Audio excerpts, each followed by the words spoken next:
Go ahead. Good morning, ladies and gentlemen. Today is Monday, December 13th, 2021. Commissioners Court is meeting in regular open session. Would you please, Commissioner Olin, would you like to introduce this morning's pledge student? Yes, thank you, Cesar. This morning we have with us Dulce Olivas, who is a fourth grade student at Capistrano Elementary School in Isleta. Good morning, Dulce. Good morning. Welcome, Dulce. We are ready for you. Thank you for being here. Please stand. You're welcome.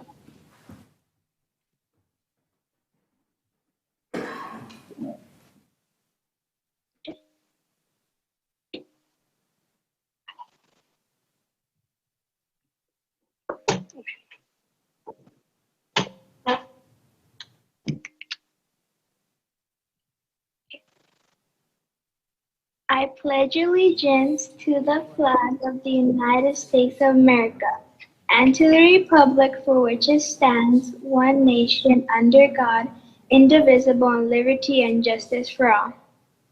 Honor the Texas pledge. I pledge allegiance to the Texas, one state, under God, one indivisible. Thank you, Dulce. Great job. You're welcome. Have a wonderful day. You Thank too. Okay. Thank you, Dulce. Thank you. Next, Cesar. we'll receive an invocation from Mr. David Marcus, President and co-founder of Join Us for Justice, the El Paso chapter of Americans United for Separation of Church and State. Thank you, Mr. Marcus. Good morning, Judge. Good morning. Good morning, Commissioners. If you don't mind, I'm going to remove my mask. Absolutely. It's been nice to see everybody in person. It's been at least a year and a half since I've been in here. Thank you again for inviting me back to do this. And on behalf of Join Us for Justice, the Americans United for Separation of Church and State, as you gather here today to see the business of our county, I ask you to consider whom you're here to serve, not a deity, but the diverse population of El Paso. This includes Christians of many sects, Jews, Muslims, Hindus, Buddhists, Wiccans, non-believers, and others. As Aristotle said over 2,000 years ago, the whole is greater than the sum of its parts. Our community is made stronger by the presence of different cultures, different traditions, and viewpoints. The freedom each of us enjoys to follow our own spiritual path with no government interference established by our Constitution over 200 years ago has served as a shining example for the rest of the world and has contributed to the astonishing success of our nation. When we forget or ignore this principle of inclusion, we turn our backs on the wisdom of the founding fathers and tarnish their legacy, weakening our society in the process. We don't have to respect each other's points of view, but we do have to respect each other's right to hold those views and practice their beliefs without fear of persecution, as long as it doesn't infringe upon the rights of others. The differences between us really aren't that significant. Nearly every religion claims its holy book as the basis for human morality, and yet they're remarkably similar. Even atheists with no holy book of their own share many of the same values as believers. Whereas a religious person may value all life as a gift from God, an atheist values life just as much because he or she believes it's all we have and all we'll ever have. In the end, the goal is the same: to enrich the lives of others and make the world a better place for everyone. It's our common humanity, not ancient texts, that unite all of us and guide us to treat each other with dignity and respect. And so I ask you to consider that common humanity as you deliberate today, because in this chamber, it doesn't matter what Jesus would do, or Buddha, or Muhammad, or Moses, or even Jefferson or Lincoln. What matters is what's best for the citizens of El Paso County today and in the years ahead. Let that be your principle which guides your decisions. To bring this to a close, I wish you and those that share our community today a happy holiday. Whether you just celebrated the ancient holiday of Hanukkah, first celebrated over 3,500 years ago, commemorating the rededication of the Holy Temple in Jerusalem, or perhaps you're getting ready to celebrate Christmas in the next 10 days, celebrating the birth of Jesus Christ over 2,000 years ago, or the winter solstice, celebrated by many people around the world, marking the day the northern hemisphere is as far away from the sun as it could possibly be. Or Kwanzaa, which means the first fruit of the harvest in Swahili, a holiday created to celebrate African American heritage, focusing on traditional African family values. Or New Year's Eve. With that, I wish you all a happy holidays, and thank you for having me. Thank you, Mr. Marcus, and you're always welcome here. Thank you for coming back. Thank you. This morning, I'd like to introduce our ASL interpreters for the day. We have Mr. Dario Garcia and Audrey Lopez that'll be joining us today. Welcome.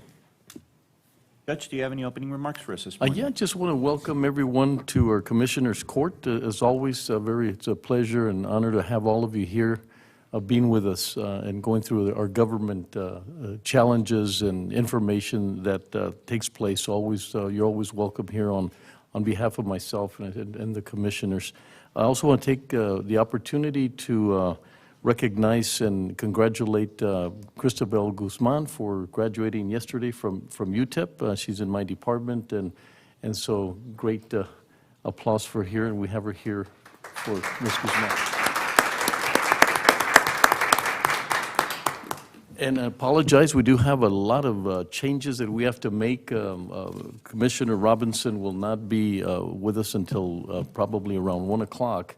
And there's some items that we really want everyone to be participating. So we'll have, in this order, will be item number 5, 6, 7, 17, and 9 and 18. We'll try to follow that all the way through before lunch. If that happens, we will then take at 1 o'clock, just so everyone will know that's going to be participating.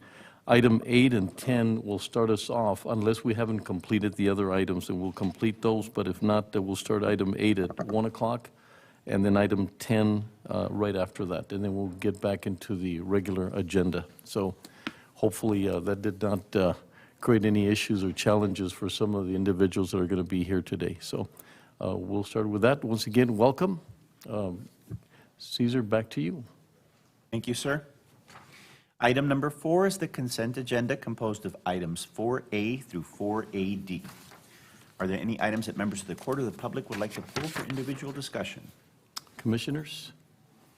Hearing none, move to... I've got one, I'm Oh, sorry. Item E, Item E, E as in Edward.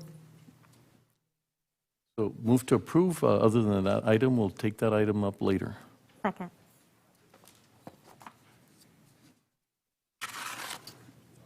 Commissioner Holguín, Aye. Commissioner Leon, Aye. Stout, Aye. Commissioner Robinson is absent. Judge Samaniego. Aye. Motion carries. Do you want to take the item after the rest of the order that you called out earlier, sir? Yes, please. Okay. This brings us to item number 5, public comment. We do have one person that will be, would like to introduce some public comment. We do have Ms. Lisa Wise, who will make that presentation. Thank you, Lisa. Good morning, Commissioners. Judge Lisa Wise, El Paso County Elections Administrator. I just wanted to speak during public comment as a quick follow-up to the presentation we did last week, which was for the I voted sticker. We had 2 of our first and second place winner. Unfortunately, our third place winner, Ms. Lunar from Hanks Middle School, was unable to be here in person. So she wanted to come in and just say a few words, and also, we also wanted to recognize her. So with that, I will introduce and turn it over to Luna. Excellent. I'm so glad that you made it back. We really appreciate you coming back to us, and we could hear from you. Thank you. For all the opportunity, and I'm so happy to participate. Thank you. Do you have her? We have her designs right here, and she wanted to do pictures with the court if she would be able to. Absolutely, as we absolutely. did last year. We We'll be- have her certificate, and then her design. Could you show it to? I don't know Sure, if you have let's it, see it. Miguel, on the. This was a great one. It has the flag. We don't have this. And it has the El Paso, and then the check mark for the ballot box is the V. So, again, I just want to, thank Luna and her family and all of the teachers and everything. We kind of did that last week for the schools and everyone who encourages this program, and for us to continue with that. So, I'm so glad. with that, if you want to do some pictures, Yeah, we'd be more than glad to. do you want to take this? Brenda, if you want to take some pictures for us. Yeah, why don't we come over here?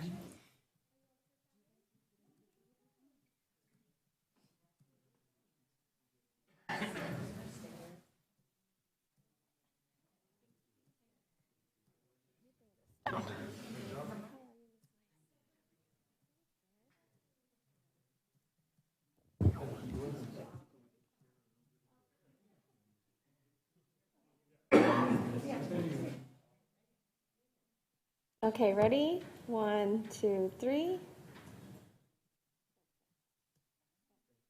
Thank you.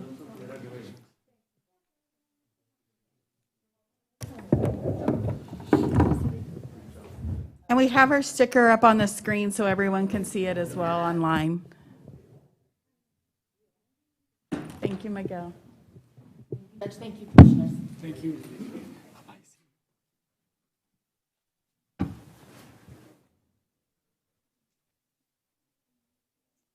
Okay, Caesar. Item number 6, board appointments. Discuss and take appropriate action to reappoint Commissioner David Stout to the El Paso Central Appraisal District Board of Directors for the term beginning January 1st, 2022 through December 31st, 2022. Move to approve? Second. Commissioner Holguin, Aye. Commissioner Leon, Aye. Commissioner Stout, Thanks for such a quick approval. Aye. Commissioner You're Robinson voting? is absent. Judge Samaniego. Aye. Motion carries. Would you, just for the audience, just a little bit about your role at in that Yeah, particular so board? at the Central Appraisal District, the Board of Managers basically oversees the operations. And our employee is, of course, Dinah Kilgore, and so she, and it's kind of like here at the county where we have Dinah and then her staff answers to her. So we come up with basically the budget. We set the budget every year for the organization. The Board of Managers is made up of a number of different taxing entities, including the school boards, the city, the county, and we don't, as a Board of Managers, get involved in what has to do with the setting of property values. That is not something that we have purview over. That's the Dinah and her staff's purview, not ours. But we do just oversee the operations and the budget basically. So I don't know if anybody has any questions. No, not at all. But thank you for that, and thank you for your service to that board. That's a really Thank you, important Judge. one. Thank you. Caesar. Item number 7, approve and authorize the reappointment of County Judge Ricardo Samaniego's nominee, Sandy Ascona, to the El Paso County Housing Authority Board for the unexpired term ending May 14th, 2022. Well, thank you. Sandy, if you don't mind coming up, please.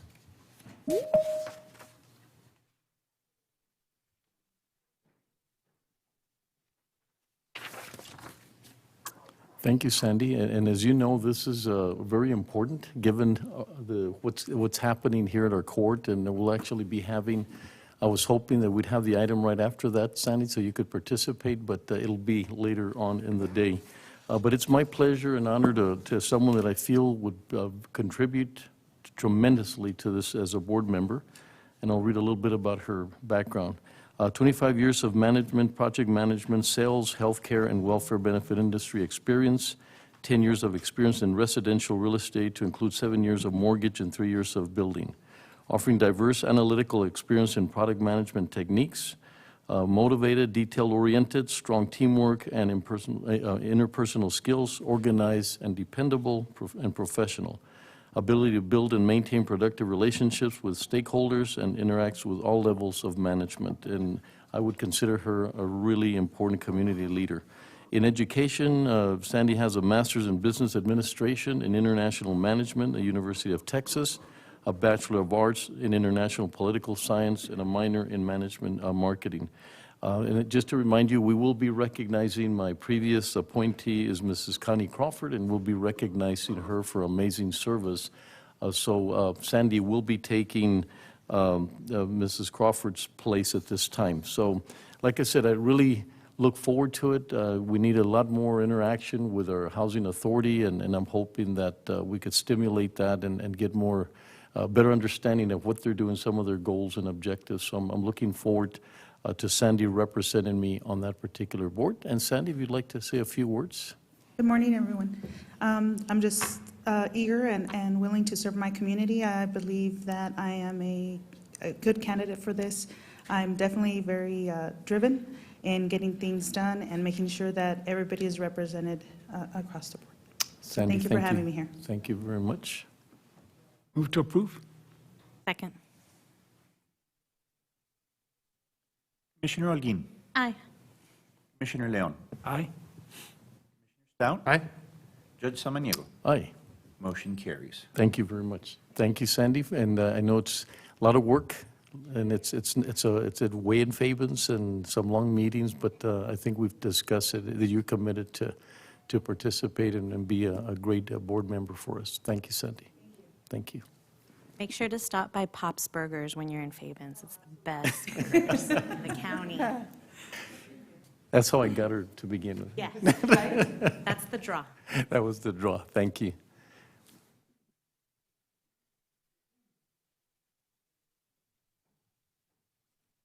Caesar?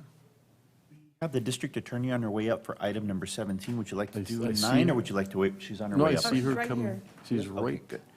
Item number 17 from Litigation, Justice, and Law Enforcement. Approve and authorize the district attorney to hire outside counsel to address the subpoena in reference to the Daniel Villegas versus City of El Paso litigation. Case number EP 15CV003866DCG. Funds are available in special revenue, DA special operations contingencies. Great timing.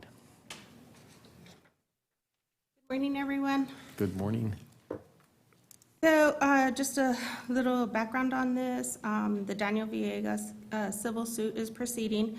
We did receive a subpoena in order for the civil attorneys to review the file and things of that nature that they will need to handle that case. We did ask for the county attorney's office to assist us in the subpoena request as is usual form. However, they said a case of this magnitude is too much for them to be able to handle, so they said we would have to seek outside counsel. Any questions on that? I did get a little bit of orientation. Christina, you want to add something to that, just so our court can? Sure. Good morning, County Judge Commissioners, DA Rosales. Yes, so just as Ms. Rosales had explained, typically we do handle some of these requests. This is a subpoena. The county is not being sued in any capacity, the DA's office as well, but it is a large request. We're talking about over 20 years of records that need to be looked at and reviewed, and so unfortunately the county attorney's office will not be able to handle this particular request given our current workload.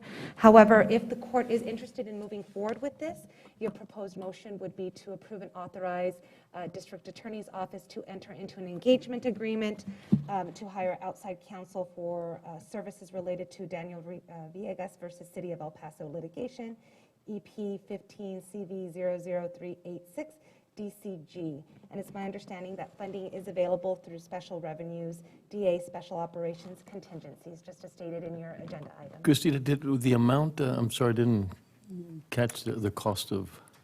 I don't have there's a cap to this one. I don't know if Ms. Rosales, if you wanted to provide some information on that. Yes, Judge. We've been asking several civil firms for different quotes. The lowest quote that we have received would be $170 per hour. At this point in time, we don't know how many hours would be needed to spend on this, but it is very important in the event that objections need to be made to some of the requests for discovery. In this case, we need to make sure that the proper items or individuals would be protected under the law if it is applicable. So we don't know if it's something that civil attorneys would just make a response to, and then the other side would want to appeal, or not necessarily appeal, but to take objections on. So I really can't give the court an exact hour or dollar amount of the expenditures. But as stated, we did check for sufficiency of funding. Okay. Christina, would it be appropriate to have sort of a cap so that then you could revisit it? Let's say it was so expensive that we want to maybe, and you did have more opportunity to do it in-house. Would that be appropriate to say? If the court would like, you can put a cap on the expenses. Again, it seems like it's a pretty big one, so it might be, you probably are looking at something significant. I don't know if Ms. Rosales would feel comfortable in terms of, or somebody would at least gauging that. Just by way of example, sometimes, for example, for your redistricting litigation, when we went out to hire outside counsel, I believe we did put a cap on it, if I'm not mistaken, at a particular amount. We've done so in other instances, for example, at $50,000 or $25,000. It just depends on the request itself. Judge, Commissioners, if I may, so I have met with Ms. Rosales' office. If you're going to put a cap on it, I would cap it, probably the first cap maybe at $100,000, because at this hourly rate and the volume that we're talking about, and then we could either bring an item back, or you could give me authorization to, if you wanted to allow, if they come back and visit and we think we're very close near 100,000 and it's only going to be maybe 10,000 more, that I could authorize the additional hours, or it has to come back to the court for any amount over 100,000? Yeah, I was just thinking, say 100,000, but then let's say at that point it was going to be really expensive, but you felt that maybe we could make a combination or help, that the county attorneys could help us, or there'd be more opportunity. At least we could revisit that and not just leave it open. So I just thought Okay. maybe that'd be a better way. So I don't know, commissioners, does that make sense? Yeah. So you would add that into your motion to approve and authorize up to $100,000 for outside counsel to address the subpoena in reference to Daniel Villegas versus City of El Paso litigation. And of course, we'd be open to continue, but maybe some time would pass where things would change for our county attorneys, or at least we have that opening, so. And my understanding is that the rate, the hourly rate would be at $170 per That's hour correct, as well, so we can add that into the motion. Okay. Okay, thank you. Okay. So moved? Second. Commissioner Holguín. Aye. Commissioner Leon. Aye. Stout. Aye. Judge Samaniego. Aye. Motion carries. Thank you, Mr. Rosales. Thank you. Thank you, everyone. Have a Thank good you. morning. Thank you. Likewise. Item number 9 from Commissioners Court. Discuss and take appropriate action regarding El Paso County membership in the Texas Border Coalition. Opinion number 211532. Morning, Judge and Commissioners. I put this item on the agenda because I feel like it's an organization that we have not had a voice in for a while. And I think it's a very important organization for us to be involved in. I think it'd be a great fit for the county. We're members of other associations like the Texas Association of Counties and National Association of Counties, but I think they have those memberships have paid off in many ways, including access to grants, including that $100,000 we got from NACO for the Economic Development Leadership Cohort. In this case, as you can see from the backup, the Texas Border Coalition prioritizes, their priorities track our priorities when it comes to our border community, whether it's in healthcare or immigration or economic development, transportation infrastructure.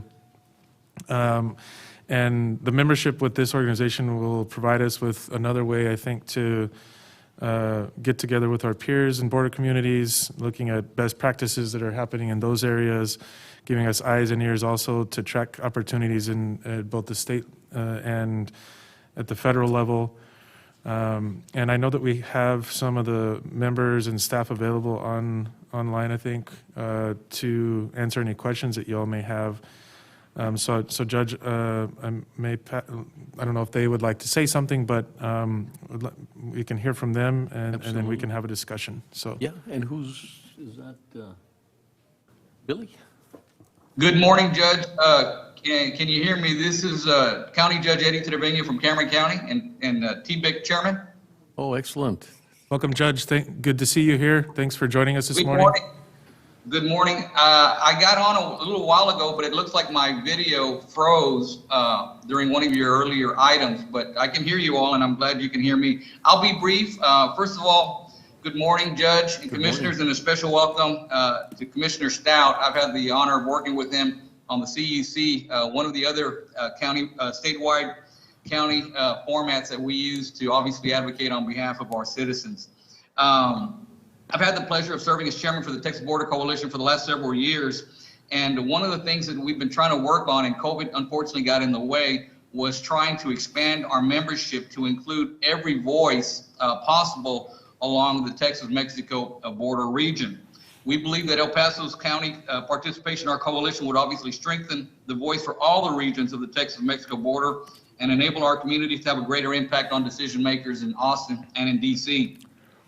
Our coalition acts as a collective voice of border communities on issues that affect our region, from quality of life, commerce, and public policy. TBIC is comprised of mayors, city council members, county judges, county commissioners, and executives, businesses, and community leaders, and we believe in the economic vibrancy of our border region. As TBIC chairman, I work closely with other border elected community and business leaders to identify issues that have a unique impact on our region, such as border security, which has obviously gotten a lot of attention, infrastructure programs, as well as border health, education, and transportation projects. We advocate for common sense solutions with a strong unified voice on behalf of border communities. We provided the court with a copy of our 2021 issue priorities, so as you can see the breadth and depth of the issues in which TBIC engages. I know you have a long meeting, so I'll leave it at that. Obviously, COVID has impacted our ability to do a lot of the work, but with the Infrastructure and Jobs Act recently passed and signed by the President, I think our advocacy is going to take on even more importance. We hope to have a return to in-person meeting for our spring meeting in March, our quarterly meeting. We have spoken to Ambassador Ken Salazar, who has taken an interest in the border regions. I think he's already visited, I know in your area, he's visited most of the border community in the last month or two. And having that attention obviously is something that we want to and need to take advantage of. We've also met with Homeland Security, Alejandro Mayorkas, and are working with newly confirmed CBP Chief Chris Magnus about also participating in our spring meeting. A regional approach to obviously looking at funding opportunities for border communities, including transportation, water, environment, and broadband are among some of the issues that we hope we can assist all of our member communities. We think TBIC is strongest when we have the insights and expertise of all of our border leaders. Please consider becoming a member of TBIC and adding your voice to our strong and unified effort on behalf of the border region. And on behalf of Cameron County and TBIC, we want to congratulate all of the successes and the work that you have done on behalf of the people of El Paso County. God bless you all, and we appreciate your consideration this morning. Yeah, thank you, Judge Trevino. As you know, any alignment with others on the border issues and challenges is always so welcomed. You know, we find ourselves sort of trying to configure and reach out to people more on an informal basis. So I think this would be excellent to have that, you know, similar challenges. We got things that we do, or, you know, we're always fighting some challenges nobody else is fighting. And so we thank you for this presentation and obviously for you being here and participating. Thank you, Judge. Thank you for having us. We appreciate it. Thank you. Thank you, Judge. Do we have one more person on, or was it just Judge Trevino? There may have been some other ones. They were just there to back up in case I messed anything up. Okay, I mean, I don't know if anybody else would like to make any comment. But You're welcome. You know, I think that we heard, you know, Judge Trevino laid it out pretty well. Did we have somebody else that wanted to speak? I see Mr. Moore. No. Okay. Okay, just here for backup. Okay. Besides go Longhorns, or do we? Yeah, hook 'em. There we go. Been a good weekend. Been a good weekend. Let's keep it going. We need to get the stink out of the last several months. Yeah. Thank you. Go ahead, Commissioner Stout. I was just gonna finish up by saying, you know, I think that this would be a great opportunity for us to be able to have better representation and have a stronger voice. And El Paso's voice, I think, has been absent. You know, we're probably one of the largest counties that's absent on this coalition. And I think it would benefit us as well as them, as Judge Trevino said. So I don't know if anybody wants to have any discussion. Commissioner Stout, would we have a representative, or how would that work out? Yes, so yeah, we would have an appointee from the Commissioners Court on this coalition's board, yeah. Okay, and that would be later? Yeah, I think that we would make the appointment at a later date. Okay, and the cost, Betsy, have you got into? $20,000 per year for membership. Mm-hmm. We have identified that there'd be funding in operations contingencies. We'd also ask if the court approves this to move that funding as outlined in the back up to general admin dues. Okay, thank you. I think it's a great opportunity. I think it would be a great opportunity, and yeah, we can have if we approve this today, we can have another item placed on a future agenda to make the appointment. I would definitely love to be able to take that role if y'all would allow me to, but we'll make that decision at a later date. Well, I'll move to approve the item. Second. Commissioner Holguin. Aye. Commissioner Leon. Aye. Commissioner Stout. Aye. Judge Samaniego. Aye. Motion carries. Thank you. To our guests, thank you, and I hope you have an opportunity to come to El Paso, and that we have an opportunity to go visit you as well. So thank you for this opportunity to look at our borders and much different than we have before. So thank you. Judge and Commissioners, thank you for that vote, and we do look forward to working with you and, God willing, seeing you very, very soon. Merry Christmas to everybody. God bless you. Likewise, thank you. Have a great day, both of you. Thank Thank you. you. Thank you all. Item number 18 from Health and Social Services. Receive a presentation from the City of El Paso regarding an update on the Inspira Hotel Emergency Overflow Shelter. Good morning, Judge. Good morning, and Joel. Commissioners. Joel Bishop with County Administration. This item is just to provide you with an update from the City of El Paso on the operation we've supported.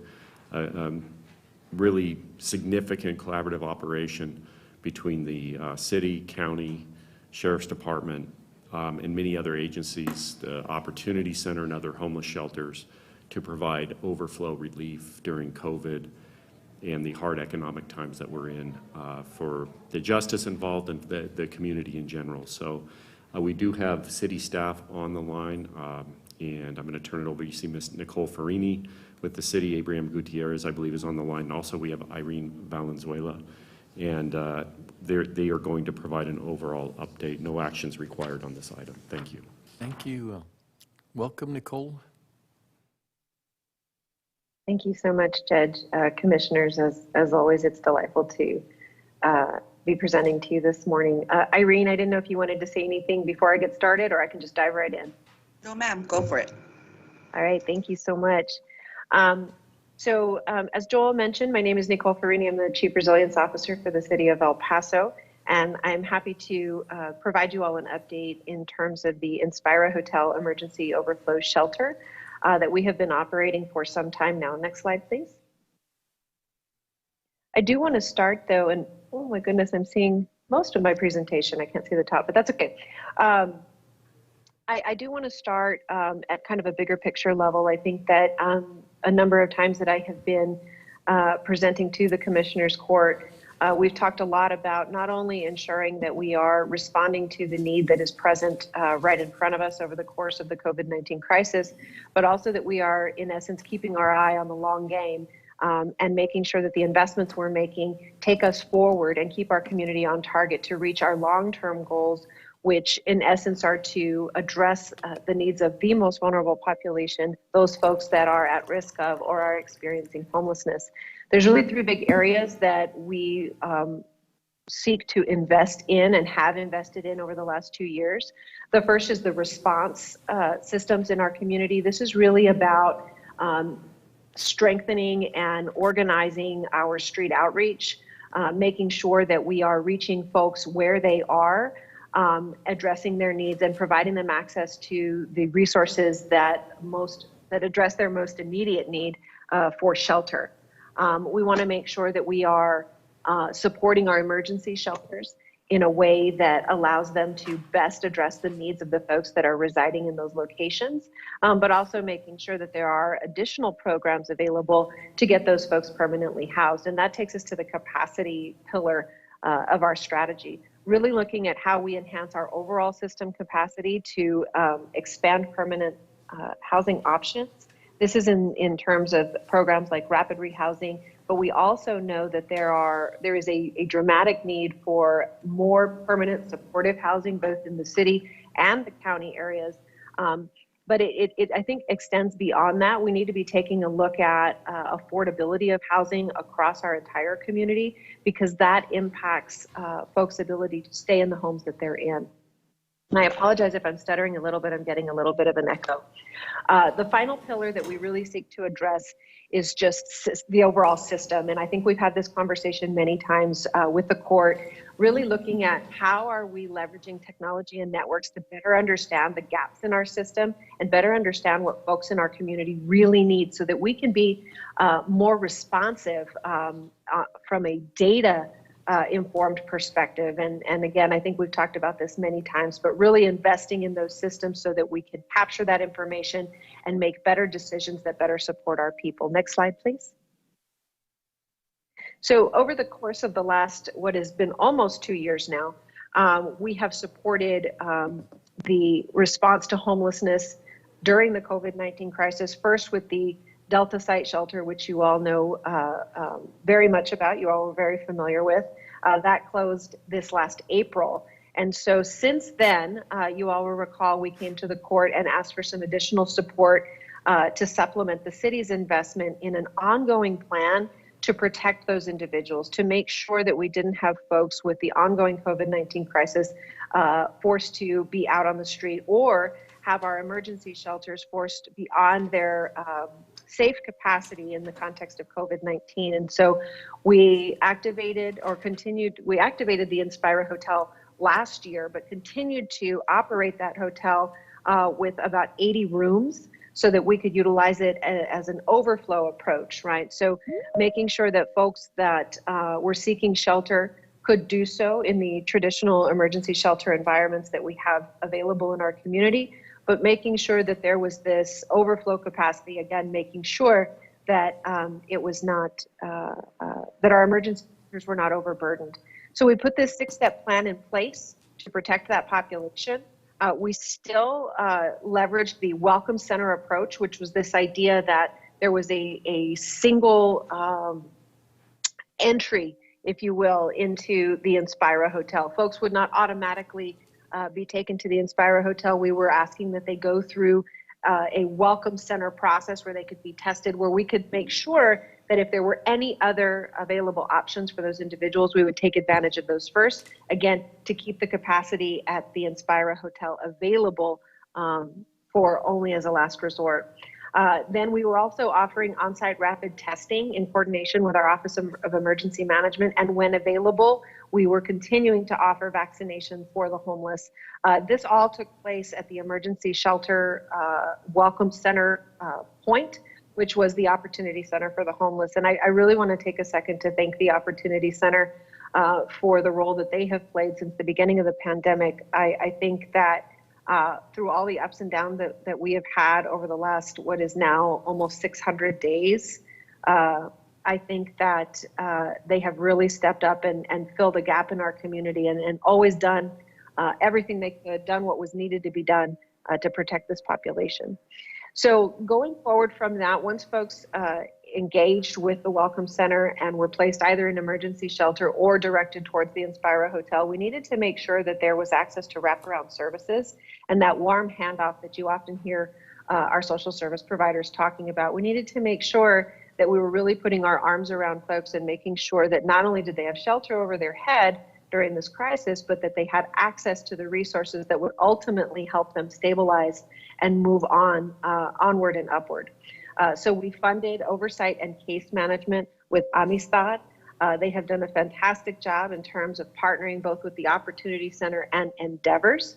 Endeavors is the operator of the Inspira Hotel, and making sure that, again, you know, the client is whom we are really focused on, and making sure that all of these different entities and all these different components of the plan really address the needs. So a client-centered approach rather than just a systems-based approach. And I think it's something that we've seen work very, very well for the individuals that have been through this process.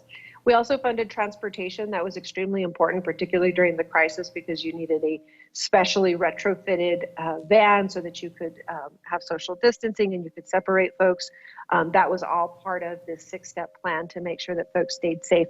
And then ultimately the Inspira Hotel itself, there have been 80 rooms available at that hotel for just over a year. One of the things that we've done most recently is we have added an additional capacity of 20 rooms. So we're at 100 rooms now. And this is something that I would encourage questions from the court if you have any. You know, we talked a lot last year about when we were going to close down the Inspira Hotel. You know, when could we start to look at, you know, when COVID was over. I think we've all sort of learned our lessons in terms of assuming when COVID is going to let go. I think we're still grappling with this. We're seeing the numbers go up, you know, in these colder months. And so I think that what we know now is that we cannot simply just close this facility. And so we've continued to support that going forward. And the city is now investing an additional $1.5 million so that we can keep this facility open through March of next year. I will say that at this time, that is the extent of the funding that we have for the facility. And so we're going to be working over the next several months to try to understand how we can, what the response will need to be when that time comes. Next slide, please. And as I go into the next slide. Just Yes, a second, go ahead. Nicole. Commissioner Stout, please. Just real quick, the 5.3 million that you have there, it says total city investment. Is that just the city, or does that include what the county invested? No, that is just the city, Okay. $5.3 million, and it's just in the Inspira Hotel. Right. This is not the overall investment in homelessness. So y'all's investment, I think, was $850,000. Yeah. Okay. I wanted to understand whether ours was included in that or not. Thank you. Go ahead, Yes, Nicole. no problem, no problem. Yeah, next slide. So here we go. I just want to make sure that no, I'm sorry, go back. This is the one. I want to make sure that I emphasize how important the partnerships were across our response to this issue, really since March of 2020. The Inspira Hotel was sort of the culmination of that partnership and that investment, but none of it works unless we're all working together. And I think we found that very early on, where we were having several meetings co-hosted by the city and the county, so that we could not only open up a facility, but we could open up a facility that could be accessed. And that was something I learned a lot about in the last 18 months or so, is that coordination is absolutely key. Capturing of that data and that information is absolutely key so that we can inform our future investments. The core partners around this particular initiative, obviously, the city and the county at the administrative level, that would be my team and Irene's administrative team. But moving even beyond that, we worked very, very closely with the County of El Paso reentry team. I think that kudos go to B and her team. That lady has educated me quite a bit in the last year, and I could not appreciate more her passion and her dedication to the work. Also, the County of El Paso Coordinated Entry Team, Rosalva, Lucino, obviously Irene as well, but working with those folks to make sure that we had, again, that streamlined entrance into the Inspira Hotel so that we could make sure it was addressing the needs of the overflow. The Opportunity Center for the Homeless, which I already mentioned, their tremendous dedication to this project. And Endeavors, I think Endeavors has brought a sophistication to the deployment of these kind of social services in our community that we've not seen in the past. And I think they've set a new standard for what we need to expect from social service providers going forward. But it is largely due to the efforts of Endeavors that not only the Inspira Hotel has remained operational and functional over this whole time, but they also participated in the Delta site shelter operation, which I will remind everyone resulted after over 570 days of operation, 0 cases of COVID-19 originating at that congregate facility. I don't think that can be overstated. We also worked closely with the El Paso Center for Children in managing our youth that are experiencing homelessness. And this was the Inspira Hotel was a very important asset for those folks as their shelter for youth, which is an extremely specific population with specific needs, was overflowing. And then finally, last but absolutely not least, our partners at Amistad that provided the case management and the oversight. I mean, having them at the table with that warm hand, with, putting, I think as Andrea Ramirez says often, wrapping their wings around the clients. I love it. I love that they approach it that way. And so it was all of these core partners that really make this work. Total intake since May of 2021 was 309, and the total exits through August of 2021 was 247 individuals. Now, you may ask why May to August. This goes to Commissioner Stout's question. These statistics that you're seeing here on the screen are specific to the county investment. We wanted to make sure that we were presenting to the court the tremendous impact that your assistance had on this period of time and our ability to serve that population during that time frame. I also want to highlight that we had a pretty even split in terms of the referrals that were coming into the Inspira Hotel. We've split them up by agency here, where you look at the County of El Paso Reentry Program, B and her team. account for about 24% of referrals that went into the Inspira Hotel during that period of time. We had 29% of folks that were referred through the county's coordinated entry process. I just want to make a little caveat there. If they're coming through coordinated entry, we would like to see 100% of clients that come into the system move through the coordinated entry process. So we were pleased to see that a good number of folks were being assessed in that way. 22% of the referrals were coming directly from the Opportunity Center for the Homeless, but that's to be expected simply because they were that welcome center point, if you recall. And then about 25% of residents at the Inspira Hotel were classified as youth and were coming from the El Paso Center for Children. So you can kind of get an idea of where folks were coming from and whom we were trying to serve. One of the things we really emphasized with the team, and I believe Mr. Ben Miranda with Endeavors is on the line now, if you have questions for him, but we worked very, very closely with Endeavors, Ben and his team, to try to get folks into the Inspira Hotel and out again as quickly as possible. We shoot for a 2-week time frame, a 2-week turnaround. That does not always happen for a number of reasons. But I think we were very, very successful in connecting rapid rehousing programs and other program availability to support these folks once they were at the Inspira Hotel, again, due to the case management that was available to those folks. And that is the end of my presentation. I'm happy to take any questions from the court. And again, like I said, I think Ben Miranda is also on the line if you have questions for him. Yeah, Nicole, thank you very much, and thank you for understanding this idea that, we're sort of letting things go and, COVID will sort of disappear.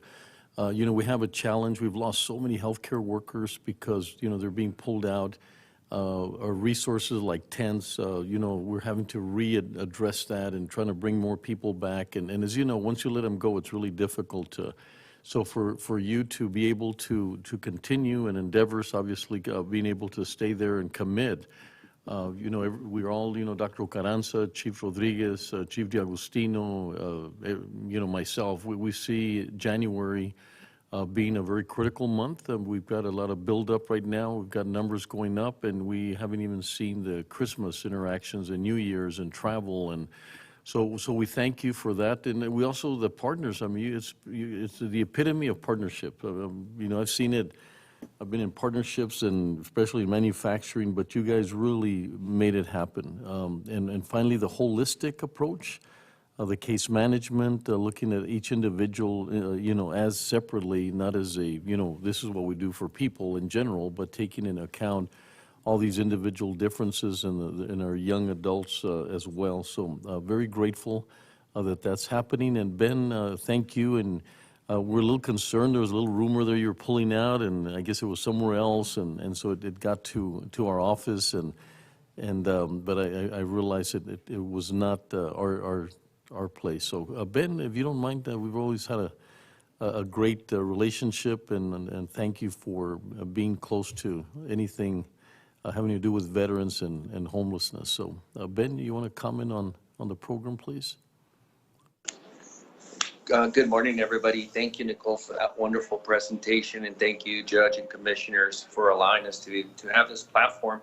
I just, nothing to add. I just want to say thank you to all the collaborative partners from the city, the county, and all the other organizations that have made this possible. We are here for the clients. We want to make sure that we continue to work collaboratively to make sure that no one goes without the services that we're providing. There's still a lot of work to do, but I think everybody that needs to have a voice at the table is at the table to make sure that this most vulnerable population is taken care of. Thank you. Thank you, Ben. And of course, we're extremely, extremely proud of Irene. So I'd like to hear from Irene as well. We count so much on her, and she seems to be everywhere that we want her to be. And I don't know how she does that, but we're very thankful. So Irene, would you mind commenting? Yes, sir. Thank you. I'm so humbled by those words, but I think you said it best earlier. This is the epitome of partnership. And, since the pandemic started, the city and the county have been sort of attached to the hip when it comes to responding to all these efforts, in particular to the homelessness front. And so we've coordinated on several occasions on several different things to include our rental program. I mean, just lots of different things that we've enjoyed this great partnership with the city. And I think that this is sort of the outcome of that successful partnership. So it all comes with the support of the court, you, Judge, and the county commissioners, the staff. Of course, Joel Bishop and I are just kind of stewards of your message. So we're happy that this has come to this fruition. Like Ben said, there's a lot of work to do, but we continue on this front. So thank you. Thank you for your support. Oh, thank you, Irina. There's a lot of work to do, but I'm so glad sometimes the public doesn't clearly understand the ins and outs of everything that's taking place and the results that we're getting. So I know Betsy and I talked about that we don't promote ourselves or the city or ourselves. We don't promote enough to people understand. So what a great place to be able to do that. And I thank you for such an amazing presentation. So commissioners, any comments or anything at this time? Go ahead, Commissioner Stout. Thanks again, Nicole, for the presentation and of course for the work and the partnership to deal with this issue. Just one question really quick. Is there going to be any type of ask in the future for the county to contribute beyond what the reentry and the coordinated entry teams are involved in? I think that we would always welcome support from the county. I don't have an ask planned at this time, although I will tell you, I think I mentioned we're investing an additional $1.5 million to keep the doors open until March. Any additional support that the county would like to offer, particularly so that we can continue to expand our support for the reentry efforts. I mean, we're going to support those efforts regardless, but again, we appreciate any support that you would want to direct our way. But I would say less in the immediate future and more in the long term. I think we had a meeting last week internally. When I say internally, I'm talking about Irene as well. We're an internal team at this point. This is the Paso del Norte Community Services team here. But we started talking about end of year alignment, and we started talking about what we need to look at going forward. I will be briefing the City Council in January regarding an overall homeless strategy that will connect to some of the recovery funds that have yet to be allocated, as well as future deployment of the federal entitlement and the way we're looking at partnerships going forward. I would also, as a teaser, just say that we're looking at, I would say, non-traditional pathways to supporting these services. And what I mean by non-traditional is that in the social services sector, you don't typically talk about public-private partnership, but we are exploring public-private partnership so that we can sustain our efforts in perpetuity beyond the investment of the recovery funds. And that's always been our biggest fear, sir, to be very frank, is that while the federal monies are coming in, we can continue to support this. What I worry about is when that stops. And I think that that's when we're really going to need to see a priority alignment as well as funding resource alignment between the city and the county to keep things going. Mm-hmm. I hope that wasn't too a long-winded answer to your question. No, I appreciate that. So just wanting to know what to expect in the next months from y'all, and yeah, you touched on that on my second question a little bit, but just the bullet point about planning for a permanent solution. I was just kind of wondering how that's going, and how else my office or us as the Commissioners Court can help in that planning. And you're right, Nicole, sustainability. I mean, that's, I think that's what happens if we see other cities that they're just, they just didn't anticipate properly and things got ahead of them and it becomes overwhelming. And once it gets to that point, my goodness, to reverse it is so difficult. And so I think we're in such a great place in El Paso. People compliment, how we handle our situation here. And so whatever it is that we could do to ensure that. We also would love, we have the Alameda project that we had an incredible success this weekend, and I know City Representative Hernandez was very involved, and so maybe, if you could also, your organization, look at, maybe suggest or be part of the survey process to understand what are some of the needs. So we'd love that participation. Yes, sir, absolutely. Actually, my neighborhood services team had a great time.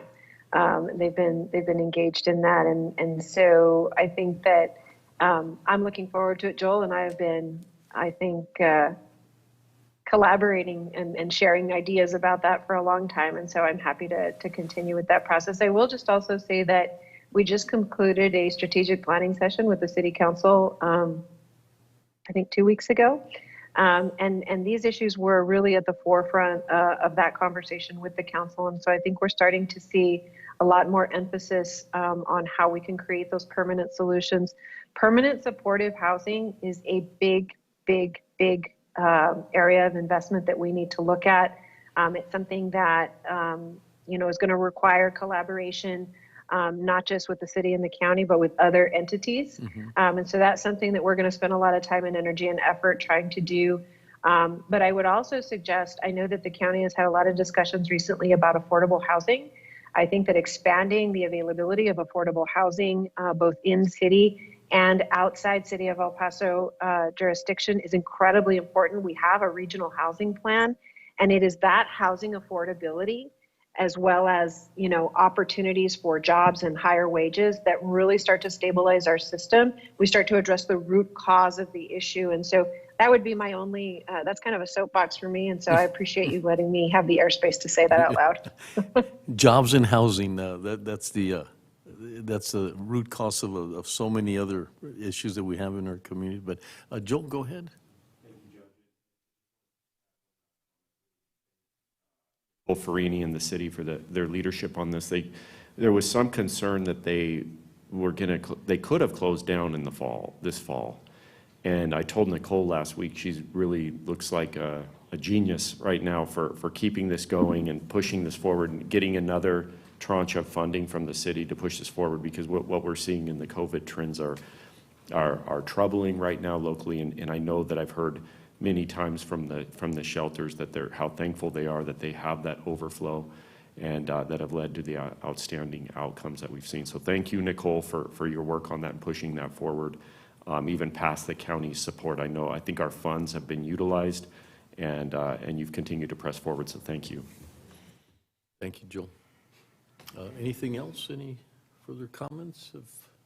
If not, Nicole, Irene, thank you very much for being here, and we welcome these continued discussions so we can all know what you need and how we could help. But thank you for showing that when the city and the county come together and take the politics out of it, we're extremely powerful. So we thank you for that. Thank you. Yes, sir. Thank you. Go ahead, Cesar.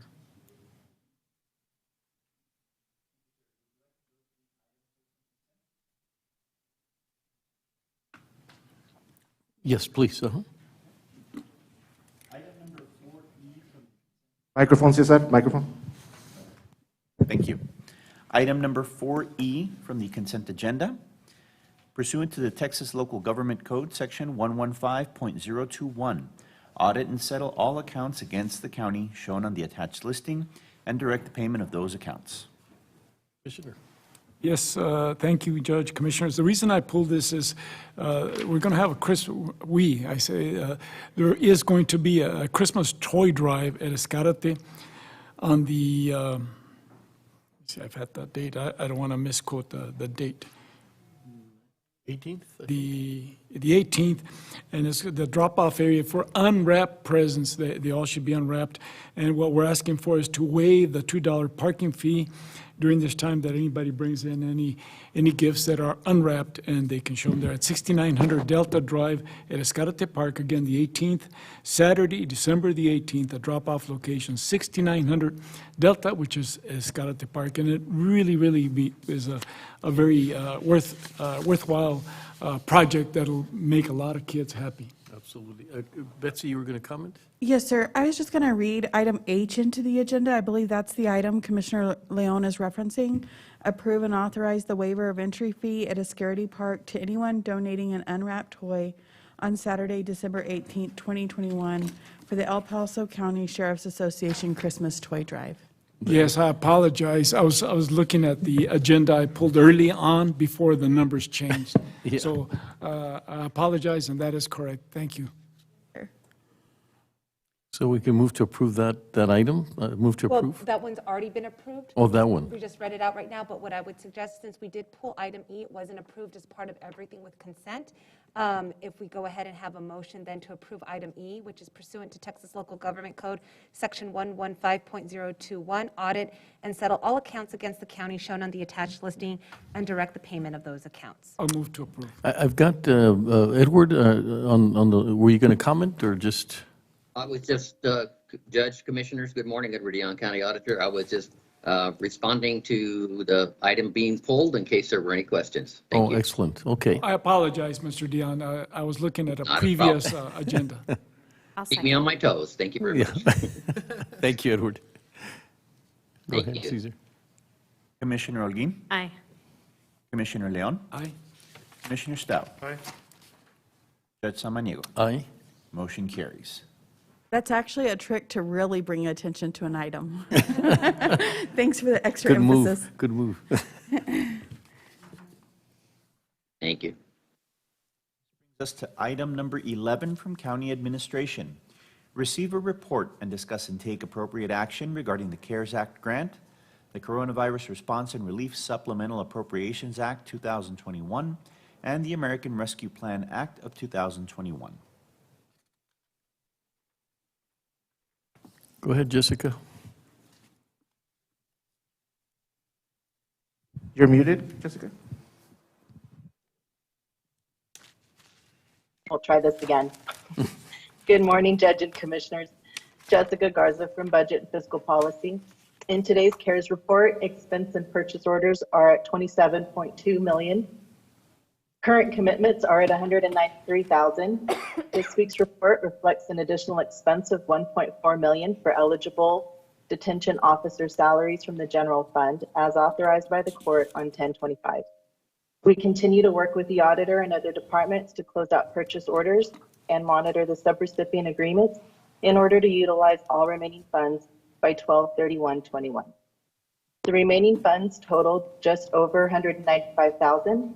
There's an additional $19,109 in earned interest that has not yet been applied. This will bring the total remaining funds to $214,378. I'm available for any questions you may have. Questions? Not at this time, Jessica. Thank you. You could continue. Great. There's no report this week for the American Rescue Plan, Coronavirus, State and Local Fiscal Recovery Fund. Budgets and account codes for the projects approved by the court on 10/25 have been finalized and were included in the BA approved by the court earlier today. This concludes today's update, and I'm available for any questions. Thank you. Thank you, Jessica. Our best to Wally, please.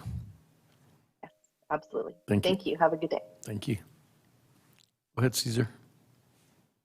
Item number 12, discuss and take appropriate action regarding El Paso County's preparation and response for COVID-19. I'm not sure if Dr. Ocaranza is online. Dr. Ocaranza, are you there? I know Chief was not going to be able to be here, but I'm hoping that Dr. Carranza. This is Miguel. I don't see him yet. He's not Okay. logged on yet. Judge, if you'd like, we could do Commissioners Court updates. I know we were communicating, Nicole was communicating to see if Dr. Ocaranza would be available today at all. They had a conflict that that Chief Rodriguez wasn't available.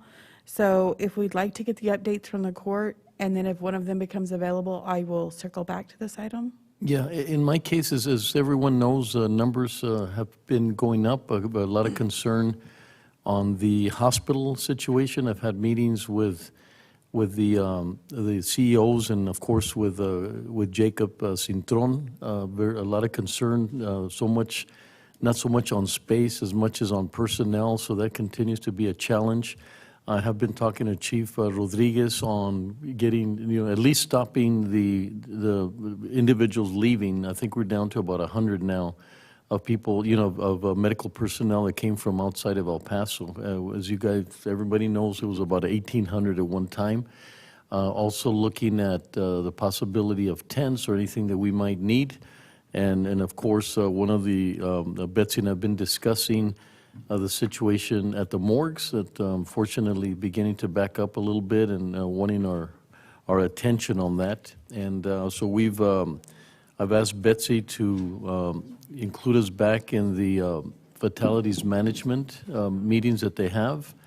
We know that, we learned quite a bit, and the good thing is, we do have a little bit of opportunity on a mobile storage, and I don't know, Betsy, if you want to comment on that at this time, just to give the court a sense that we're trying to prepare ourselves for any difficult situation that we went through. So, Betsy, you want to go ahead and talk a little bit about our storage facility?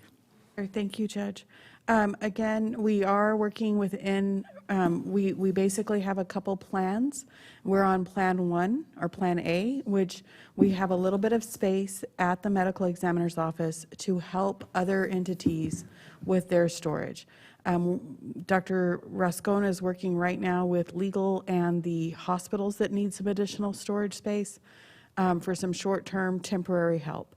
If things continue to escalate, we have a Plan B, which is to utilize some of the resources that we purchased, which is a cold storage area. And we would be looking to contract with a local mortuary service provider, maybe more than one. There's two that we're aware of here locally, if they're interested in partnering with us. One has expressed that they would be willing and interested. We're making contact with a second one to see if they would be willing and interested to add some additional storage to their space, possibly as an economic development incentive. And then they would be able to manage overflow if we get into that situation.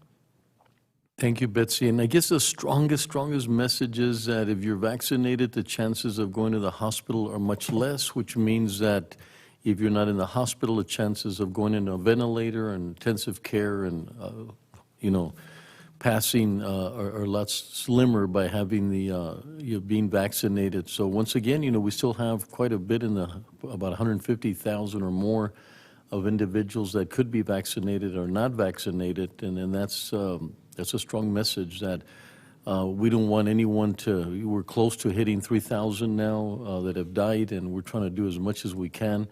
So this idea, it's not alarming that we talk about mortuaries and all that, but to be honest with you, last time when people realized what was happening behind the scenes at the funeral homes and the mortuaries, and they begin to understand the seriousness. And so it's unfortunate that we have to hit critical points for our community to listen and to start moving in that direction. So we're going to focus a lot on PSAs, trying to make sure that we don't have that perfect storm.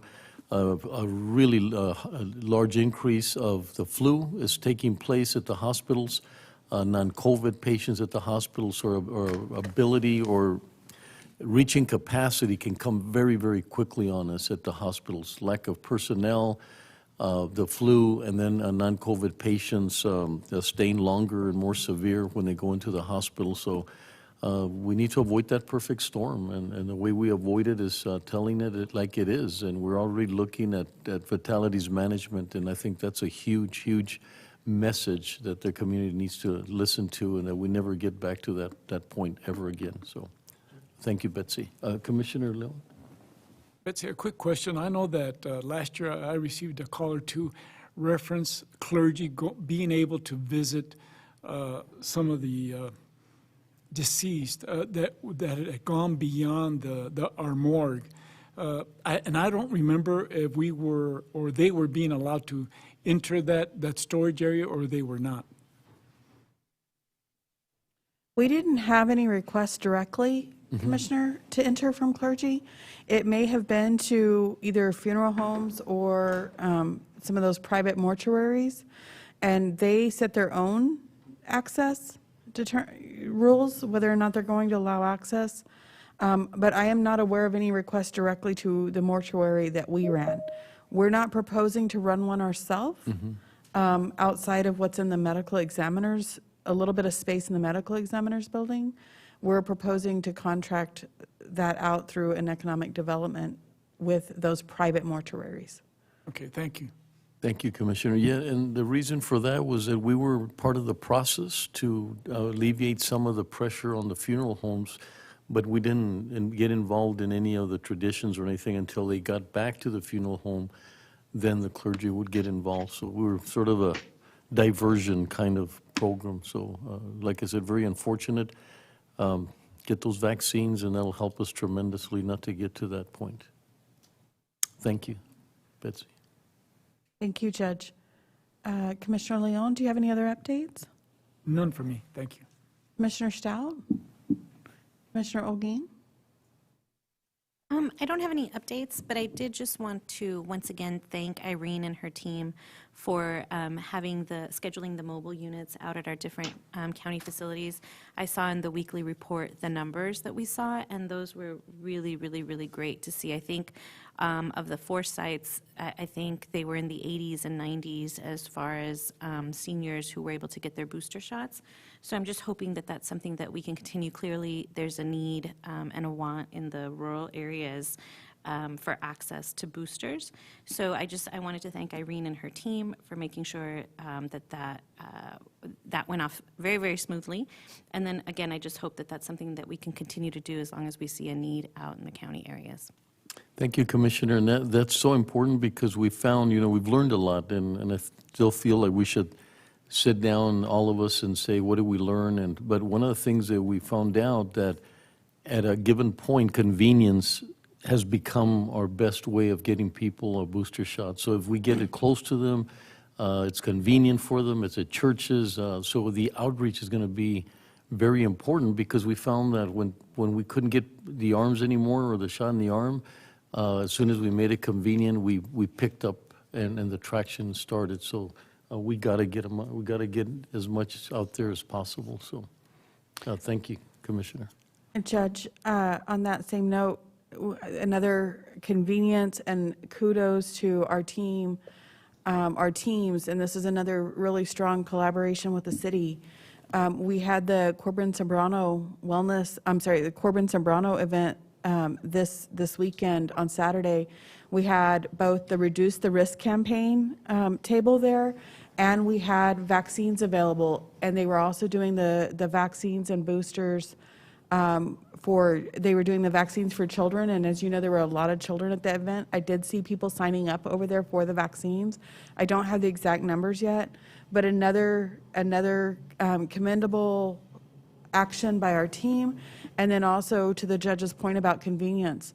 I think the more when you all are having your events in your communities, the more we can collaborate and have the vaccines available.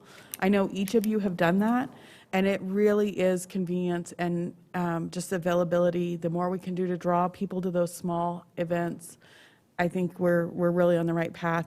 We do have Dr. Ocaranza online now, if the court would be ready for an update from Dr. Ocaranza. Excellent, Doctor. Thank you for being with us. Yes, good morning, and my apologies, Judge, Commissioners. I was with City Council, but I'm here with you to provide an update, and if I may, I'll share my screen with a very brief presentation.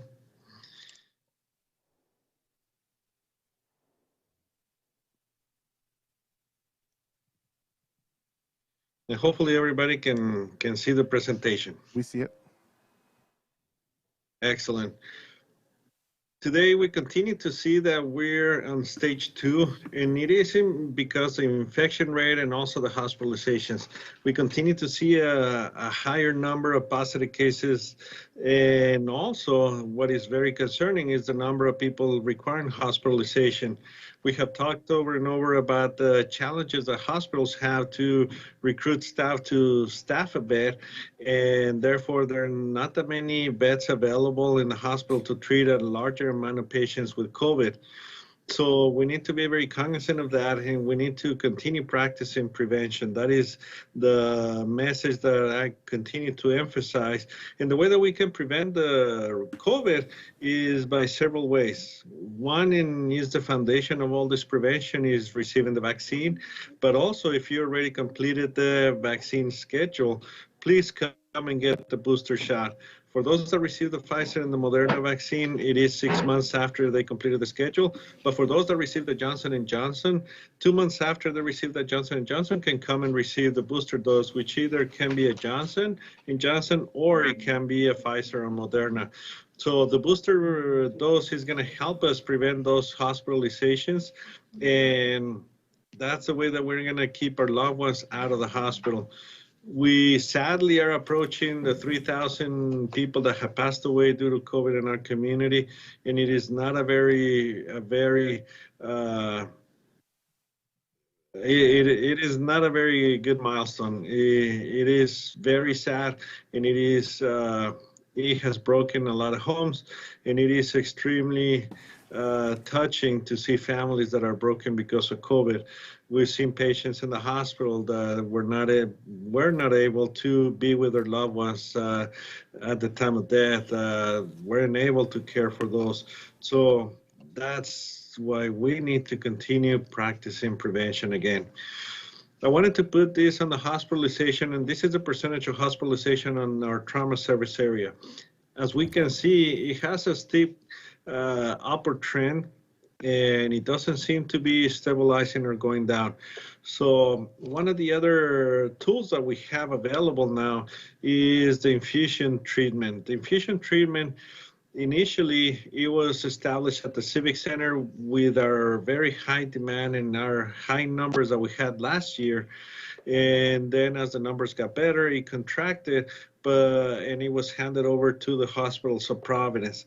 But now that the demand is higher and we are seeing a larger number of people getting testing positive, and also people requiring hospitalization, it has already expanded again the services of the infusion center. The infusion is one of the therapeutics that is aimed at preventing hospitalization, and it is approved for those that are 12 years of age and older, particularly those that have any chronic condition or puts them at risk of developing complications. For those that do not have a physician, there is information where they can call a 1-800 number, and they're going to get into telemedicine and schedule the appointment for the infusion center. For those that have the physician, that physician can sign the order, and also they can get into schedule that infusion center. All that information is at the epstrong.org website, where people can access that information. Wanted to put this graphic so we can see the striking difference between the people that have chronic conditions, which is a risk factor for developing complications, and it is a very big factor in our community passing away from complications of COVID. Well, in the pie graph on the left, well, many people that test positive do not have any medical conditions. Those that do have a higher chance of ending up in the hospital and even passing away from the COVID. So that's how striking is the difference. And for those that say, well, I'm very healthy, I don't need to be taking much care of myself, well, we want to tell them that please follow prevention, be very cognizant, and love your family, because those that are younger ones that are healthy can transmit the virus to the grandparents, the parents that do have the diabetes, that do have the high blood pressure, that do have some other conditions, and may end up in the hospital and pass away. And we've seen it over and over and over. And that's why we cannot separate that. And right now in December, where we celebrate a lot of the holidays, and it is a time to gather, and it is a time to share, we need to stress the importance about keeping everybody safe and healthy. So we want the community to celebrate many, many, many years to come. And if we're going to accomplish that by staying healthy.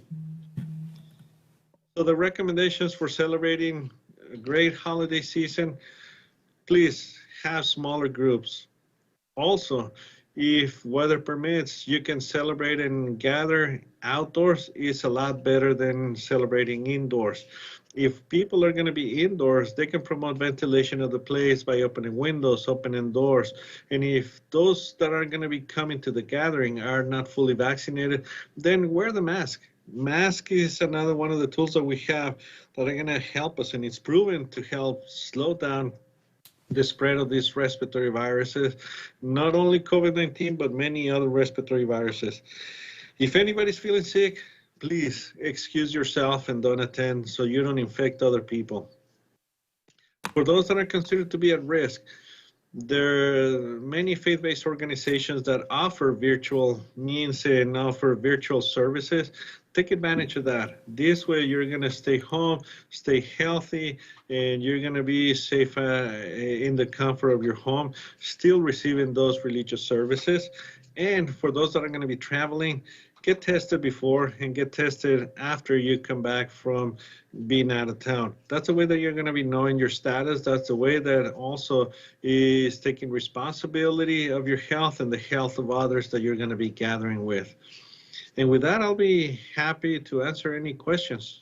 Well, I just wanted to say that I got to meet the business roundtable, which was very exciting. All the support and all the energy that went into helping us to do, self-imposed restrictions, a limiting number of people in their stores. So a lot of the community, but we'll be reaching out to you because we realize that getting that, just what you put there is extremely important information that needs to be out there in the community. One of the things that we decided is to reach out to our faith-based community, and I did reach out to some, especially bishop sites, that they have such an opportunity, especially on Sundays, to communicate this information. So we'll reach out to you, Dr. Carranza, maybe some quick speaking points, and what you just presented, if that were in front of more people, it would be very, very helpful. So we thank you for your commitment to this. Also, you had the opportunity to do a couple of grand openings of the Medical Village and the Walgreens, which are opening some very successful clinics. You could walk in at any time. A lot of opportunity to do prevention and preventive care. So I think more and more the private sector and the and ourselves are trying to do whatever we can to ensure that we attack this vulnerability that we have in our community to prevention being a big component of as we move forward. And so I'll sort of get you in the loop in this, Dr. Carranza, and it'd be really helpful to have you participate. Thank you, sir, and I'll be happy to participate. Thank you. As I know that's you're always where we need you to be. So thank you. Yes, Thank Commissioner Holguín, please. Thank you, Judge. Good morning, Dr. Carranza. Can you clarify? I still get a lot of phone calls asking me this question, and I still don't really understand. But can you clarify the difference between the third shot and the booster? I know the third shot was for folks who had underlying conditions or were more in danger of becoming really ill if they contracted the virus. But specifically, I get the question about what the difference is between the two, and if someone got the third shot, then when are they supposed to get the booster? Is it still the same 6-month period after the third shot? I guess there's still, I think, a little of confusion of how the third shot and the booster work together. Good question. Yes, and that's a great question, and thank you, Commissioner. There is a lot of confusion because we use different terms for how we call the different shots. So the third shot or the third dose, it is for those that have a very low immune system, meaning people that are undergoing cancer treatment that require chemotherapy, people that were born with some immunodeficiencies, people that cannot produce enough antibodies because of their conditions that they have. And after they receive 2 doses of the vaccine, the level of protection, it is subpar compared to the other individuals that receive the 2 doses and don't have those conditions. So to complete an immunization schedule, then you need a third dose. One thing that is a difference and worth noting is that on the Moderna vaccine, The third dose, has the same amount of antigen or the same micrograms as the other 2 doses compared to the booster dose, which is half of the dose. So that is one of the striking difference. And the other difference is the timing. The timing that you're going to be administering the third dose compared to the booster dose. So when we started administering the booster dose, it had already been approved for a third dose for those that were immunosuppressed. Those that are immunosuppressed are a very small group of people, and it's not for the rest of the people, even though the public in general, they call it, I received my 3 doses and I'm fine. So one of the things that they're looking at, and I don't know when they're going to be coming with that recommendation, is for those that receive a third dose that were immunosuppressed, when is the ideal time that they can receive the booster dose? And we're looking very closely to see what the recommendation from the FDA and the CDC is going to be. But what we want is for more people to have their booster dose. And if those that have immunosuppressed, which is a very small group, hopefully the vast majority already received that dose. So those are the 2 differences between having the booster dose and the third dose. Also worth mentioning is that the booster dose for the Johnson & Johnson vaccine can be administered 2 months after they received that first dose. There was a lot of people that were asking, and they were feeling a little nervous because many people, they saw that they were getting sick. So now that that is approved that they can receive another dose of the Johnson & Johnson, or they can receive the booster dose with a Pfizer or Moderna vaccine, which is a messenger RNA vaccination.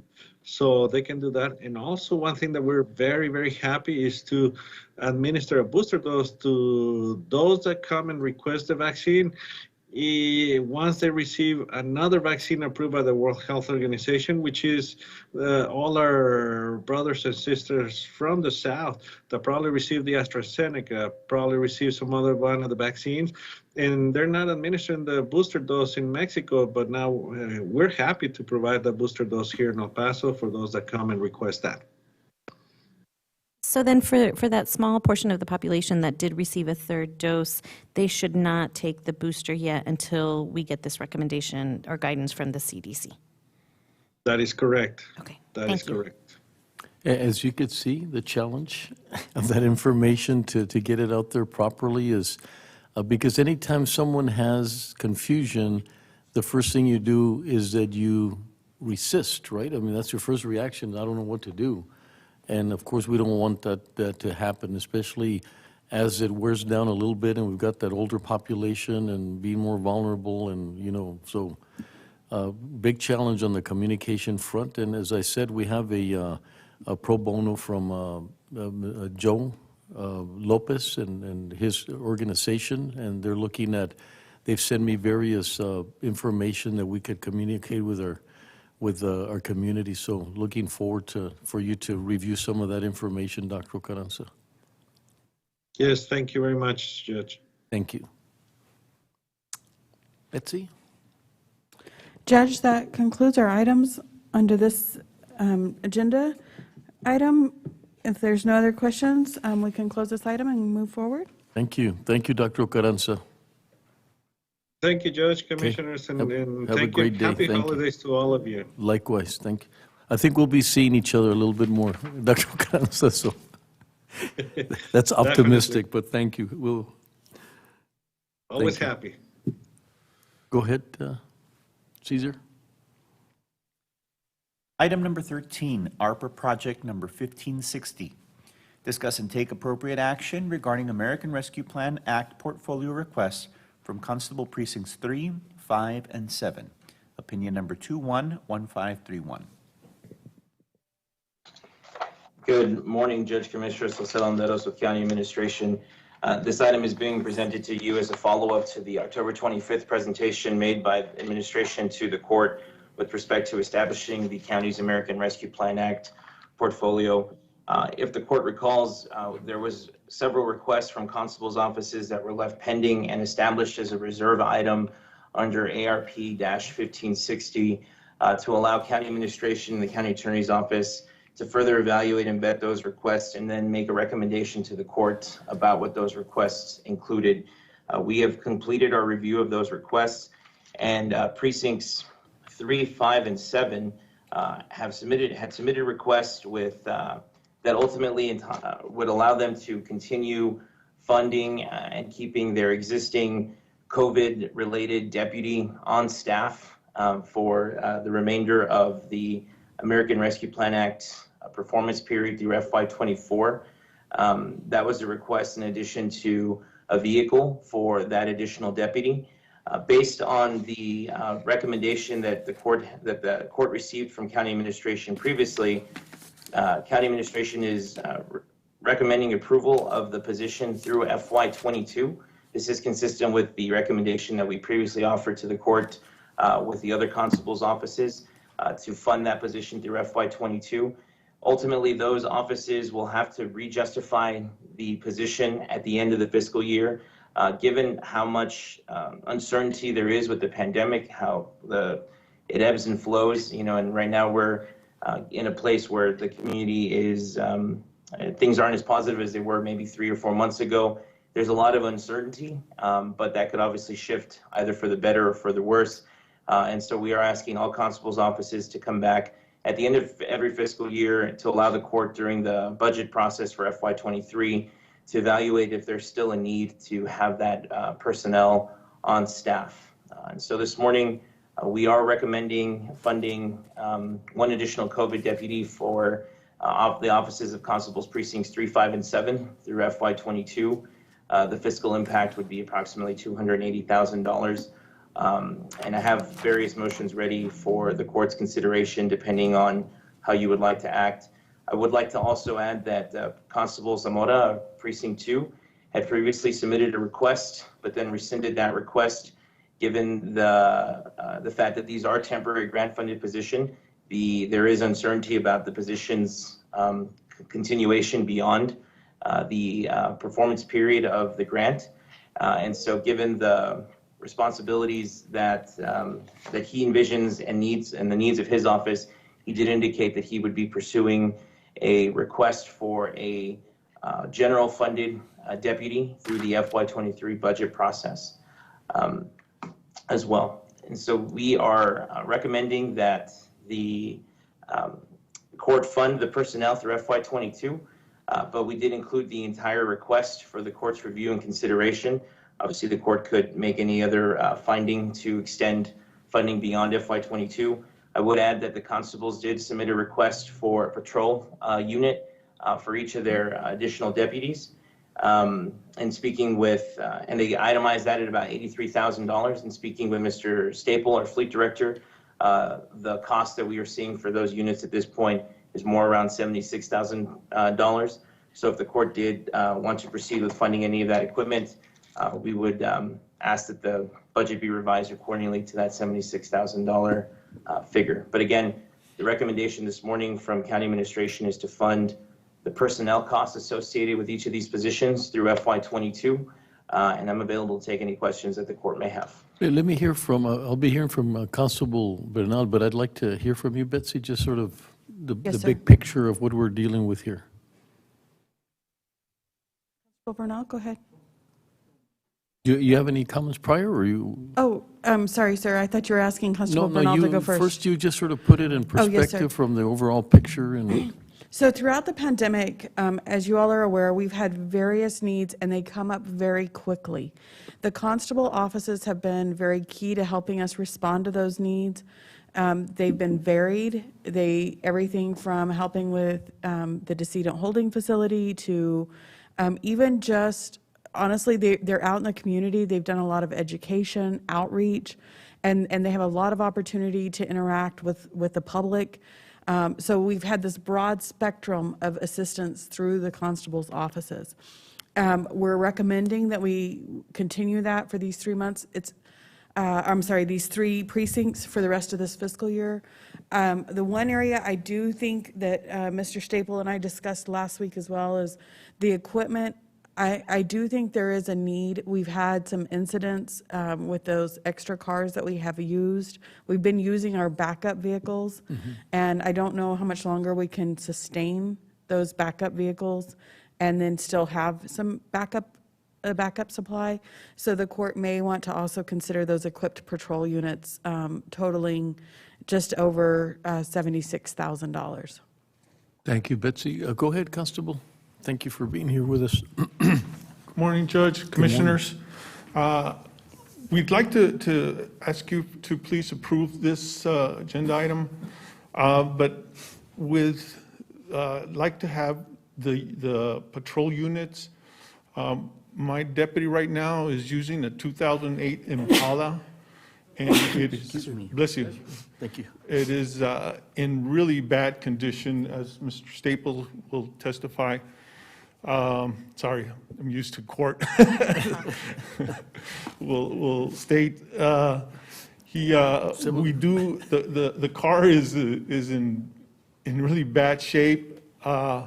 It's either getting another car or maybe, I don't know, using some of the cars from the pool, motor pool, but of course, they're not equipped for what we need them for. So I'd like to have, please ask that you approve for the equipment units. Thank you. Mr. Stable. Good morning, Judge. Good morning. Commissioner Hopeton Staple, Fleet Operations Director. I just want to add for clarity, when the extra deputies came on board about a year and a half ago, no vehicles were funded for them. The vehicle that they're currently using, back in 2016, when we started to replace the Impalas with the Ford Explorers, we bought 32 new Ford Explorers for all 7 precincts. At the time, they were using the Impalas. So what I done was I kept the 7 best Chevy Impalas countywide, and I transferred them to my fleet. And as time goes by, I would sign one out temporary to a deputy if one of their vehicles are down for maintenance or warranty repair. They were never intended to be on the road essentially a year and a half now, because again, they were only in a backup role. And so I kind of agree we do need to fund, if we're going to extend any of the temporary deputies, whether it's a year or 2 or 3, to make sure we include the vehicles. Because again, a year and a half ago, no one envisioned having a backup, a 10-year-old Impala on the road that I could have disposed of back in 2016. But again, I kind of kept him as just as a backup. And I'm glad that we did, because the year and a half that we've had the temporary deputies now, without those Impalas, I'm not sure what we would have done. And actually, we're down to 6 because one was totaled out about a week ago. So just to add that, I endorse getting the constables, the new vehicles to include, fully equipping them, and hopefully we'll get to keep the extra deputy on a year or 2 or maybe 3. Well, as we know, no one knows this better than you, and we thank you for all your commitment, but it means a lot that you're supporting this, because if anyone understands the ins and outs and anticipate the issues going forward, and so a deep respect for your point of view. Thank you, Judge. Thank you. Thank you, Court. Yes, Commissioner Holguin. Thank you, Judge.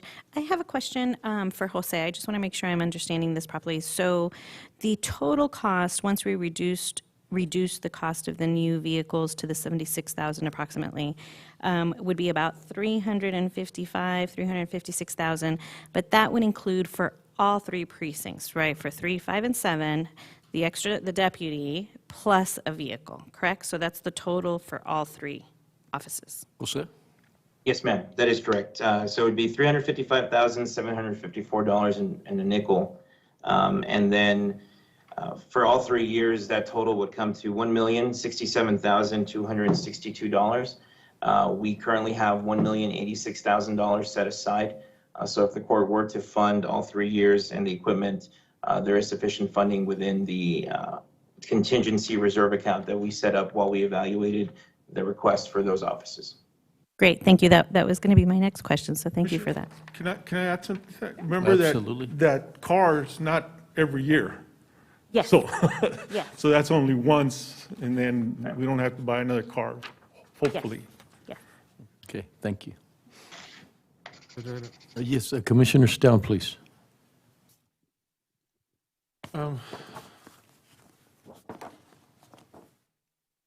So I understand the need for the vehicle, or the vehicles, I guess.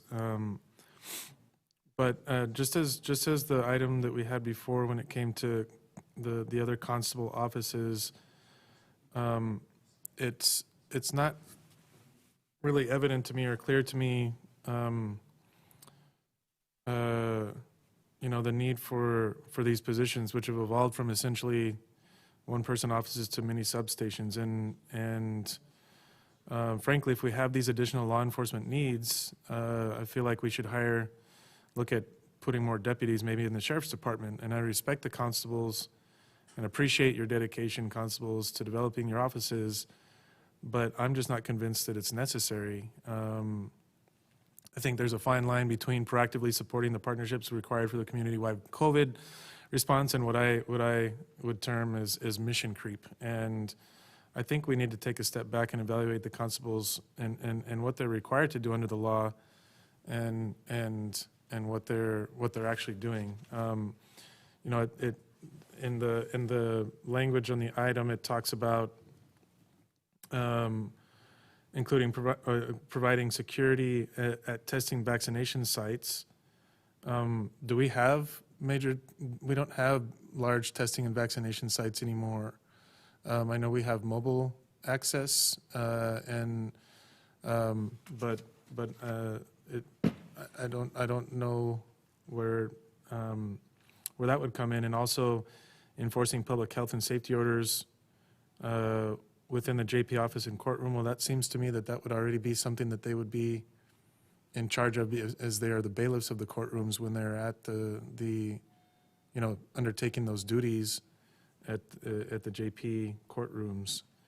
So I'm very. It's not clear to me, what this additional position is going to be actually doing. Commissioner Leon. Yes, sir. Thank you. I'd like to make a motion to approve along with the vehicles, but that we revisit prior to the following budget year to see if there actually exists a need to continue with the deputies. The vehicles are going to stay. We're going to be able to use them anyway, one way or the other. But that we revisit right before budget season, that if the need still is there for the additional deputy, we'll go year by year. Betsy, is there any complication on the hiring based on that kind of, like you hire someone based on that they might not be continued? Is that a challenge? We do that with grants. And we have these deputies in this position, in this circumstance currently, Judge. Oh, okay. So the position that they're in now is a grant, and it will end at the end of the year if the court doesn't approve this item. And then if you do approve this item, they would be, the position would end at the end of the fiscal year unless the court approves renewing. Well, this is a common.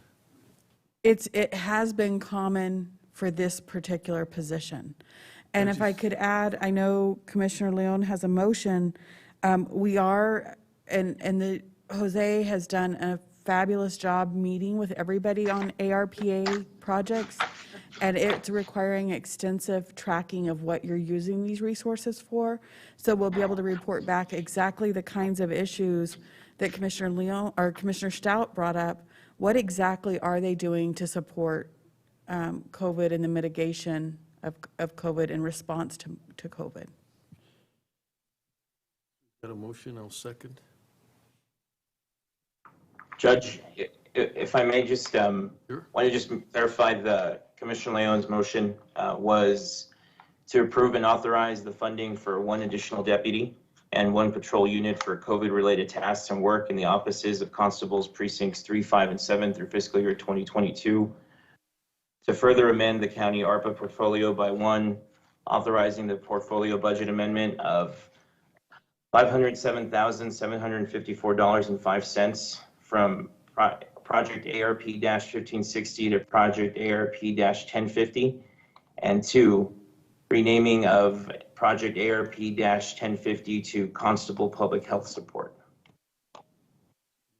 Yes, I agree with what you just said, with the only caveat that it's revisited on a yearly basis. Yeah, that was an Yes, sir. important addition. And I'm sorry, Jose, what was the number that you gave? Why was it 500,000? I thought we had said it was 355,000. It's 507,000 because it's the personnel costs for one fiscal year plus the equipment costs for each of those patrol vehicles. So it's 280,000 plus the 230,000 needed for the vehicles. It's 76,000 per vehicle. Per vehicle, okay. I'm sorry, I thought that's the number that we had figured out earlier, but no, okay. It looked like a different No, and figure. Commissioner, I think the number that we were discussing, the 373,000 was, or 355, would be per precinct for all 3 fiscal years. For all 3 fiscal years. So this item is only funding personnel through FY22 to then allow the court to reevaluate at the end of the fiscal year. And at that point, we would then bring back an item, and if the court wanted to continue funding the personnel, it would be a subsequent budget amendment to move more funds into that project account. Okay, okay, thank you. Go ahead. Commissioner Holguin? Aye. Commissioner Leon? Aye. Commissioner Stout? As I said, I have no problem with the vehicle issue, but I think that it's incumbent upon us to ask the questions that I'm asking before we fund something. Our duty is to the taxpayer and to be efficient with taxpayer money, and ask these questions. And I just don't. I'm not clear on and my question wasn't answered either. So no.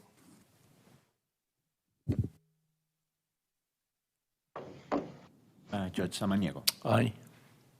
Motion carries. Thank you. Okay, thank you, Judge Commissioners. Thank you, gentlemen.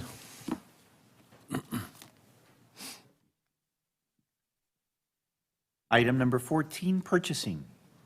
Approve and authorize the sole source purchase of Axon Body Taser 7 bundle for 60 months for the Sheriff's Department to Axon Enterprise Incorporated of Scottsdale, Arizona, in the amount of $3,647,967.90 for equipment listed on the tabulation, to include a price index fluctuation. Funds are available in General Fund, Sheriff's Office, Law, Maintenance, Taser, Body Cam. Pursuant to Texas Local Government Code, Section 262.024A, 7A. As a sole source item, it is exempt from the provisions of the County Purchasing Act. Sole source will be reevaluated at the time of new contract to ensure compliance with statute. Good morning, Judge. Good morning, Commissioners. Karen Davidson, the County Purchasing Agent. We're asking for your approval and authorization for this purchase. It's a maintenance and support agreement to support the already existing Axon body tasers and the tasers and the body cams that the sheriffs use now. And so we are asking for a sole source because Axon is the only contractor that can support the current system. And I feel very strongly that these tasers are lifesavers when it comes to emergency situations, but I make a move to approve. Second. Commissioner Holguin? Aye. Commissioner Leon? Aye. Commissioner Stout? Aye. Judge Samaniego? Aye. Motion carries. Item number 15, approve and authorize the county judge to sign the agreement with Spectrum Imaging Technologies of El Paso, Texas, for 60-month copier lease solution for the county purchasing department in the monthly amount of $3,064.80 and a total term amount of $183,888. Funding is available in General Fund Purchasing Rentals Leases. Contract number 2021-0881. Again, good morning, Judge and Commissioners. Karen Davidson, Purchasing Agent. And this is a purchasing department contract. This was already brought to the court and approved on November 1st for the purchase of it. What we're asking today is to sign the final agreement. This is the equipment that goes into our print shop and into our mailroom. And it previously we were purchasing it, now we'll be leasing, which is a cost savings to the county. And it also allows us every 5 years to refresh the equipment. So we're asking today the approval and authorization to sign the final agreement. Move to approve. Second? Commissioner Holguin, Aye. Commissioner Leon, Aye. Commissioner Stout, Aye. Judge Samaniego. Aye. Motion carries. Thank you, Karen. Only 2 items today, huh? Buy those new vehicles. Okay, thank you. Item number 16, Judiciary and Corrections. Approve and authorize the county judge to sign the Aliviane SAMHSA Services Agreement second renewal with Aliviane Incorporated to provide counseling services to DWI program participants from October 1st, 2021 to September 30th, 2022 in the amount of $274,210. Funding is available in special grant G SAMHSA 21 operating expense. Contract number 2021-0909. Good morning, County Judge and Commissioners. This is Leticia Medina, the Program Coordinator for the DWI Intervention and Treatment Program. Go ahead, Leticia. Thank you. Yes, I am respectfully requesting approval for us to continue this contract with Aliviane. Our SAMHSA grant was awarded to us for 5 years, and we are in our 4th year. And services continue to be offered to our participants from Aliviane for substance abuse services, mental health services, and peer support services. Thank you, Leticia. And I did speak to Judge Anchondo, so move to approve this item. Second. Commissioner Holguin, Aye. Commissioner Leon, Aye. Commissioner Stout, Aye. Judge Samaniego. Aye. Motion carries. Leticia, I want to just thank you for just amazing the comments that I hear from individuals that talk about what happened, and I know that I'm looking forward to a presentation on the extension of taking care of not only when they graduate and sort of leave them and at that point, but the continued assessment to make sure that they're always on the right track. So thank you for everything you do, all the national awards that they've gotten, and your team and Judge Anchonda. So just on our behalf, please let your team know how much we respect and appreciate what you do. Yes, sir, I sure will, and thank you all for your support. Thank you, Leticia. Bye-bye. Item number 19, Human Resources.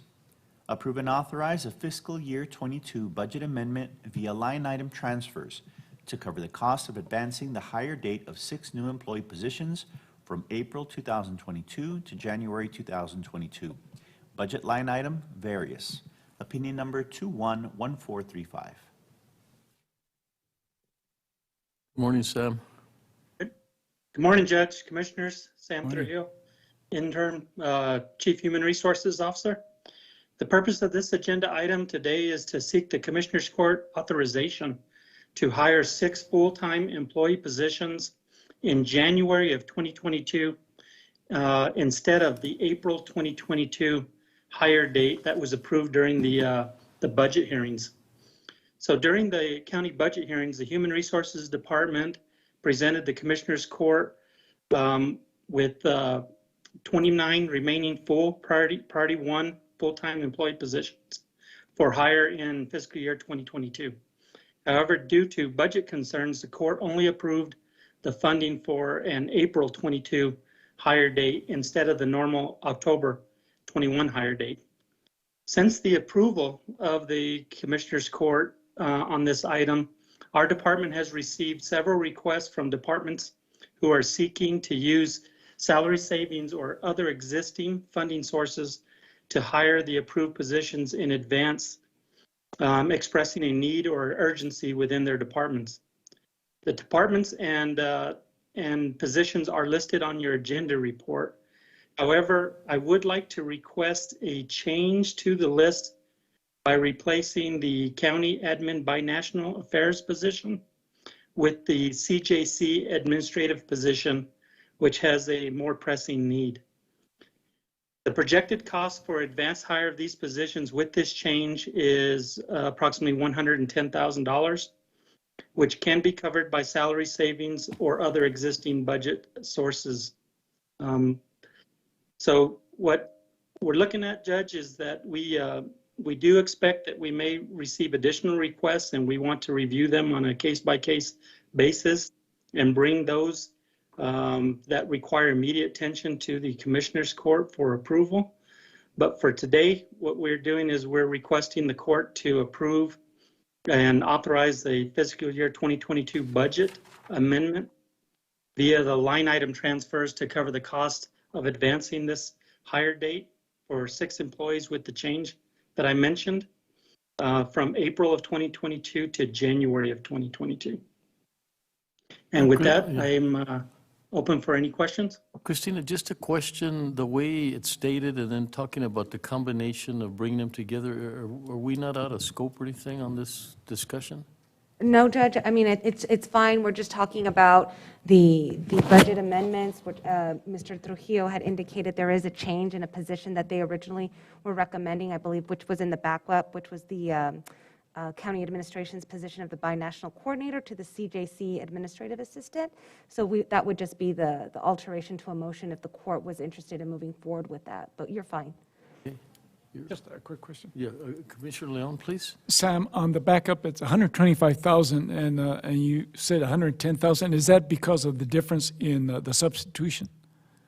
Yes, sir. Good catch on that. That is exactly correct. It is a lower pay position at the CJC than the binational affairs position with admin. So it drops it from 125 to 110,000. Okay, thank you. I move to approve. Second. Commissioner Holguin. Aye. Commissioner Leon. Aye. Stout. Aye. Judge Samaniego. Aye. Motion carries. Thank you. Thank you, Sam. Item number 20, Public Works. Discuss and take appropriate action regarding the proposed partnership with the University of Texas at El Paso's Center for Space Exploration and Technology Research to attract the NASA Break the Ice Lunar Challenge Excavation and Transportation Competition, subject to review and approval from the County Attorney's Office. Good morning, Judge, Commissioner Sosel Netos again with County Administration. This item is something that has been working, the Public Works has been working on with the university for a few weeks. There is a opportunity to try and attract a NASA competition to the Fabens Airport. That would require the development and construction of testing grounds for the competition to actually occur, along with other large event costs, including grandstands, portable restrooms, just a lot of logistical items. And so the university has submitted an application stating that they are working with the county, and ultimately this would be subject to the final approval by the Commissioner's Court. We have estimated that cost to potentially be in an amount not to exceed $350,000. A large portion of that is actually the cost of in-kind use of our staff from infrastructure services, as well as the use of our equipment, the machinery that would be required to create the competition area within the footprint. So no actual physical expenses would be made. The remaining costs potentially could be identified through partners such as through Parks and Recreation, the Sports Commission, and but to present a top-line dollar amount to the court for consideration, we're estimating a $350,000 value of all of that work to be done. We would want, if we are selected, the university would be coordinating with us over the next few months, and by the time that we are in the FY23 budget hearings, we would have a more accurate estimate to determine if there would be any actual fiscal impact that we would need to request funding for in that budget.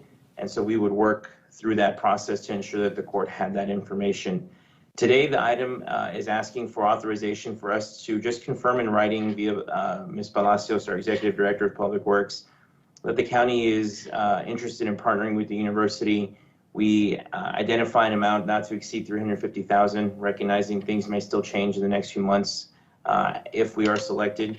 That way we can make sure that the university has that on record, so that if they are selected make a finalist list, we can start to work through those processes and requests with the university and with Dr. Chowdhury. I'm available to take any questions that the court may have this morning.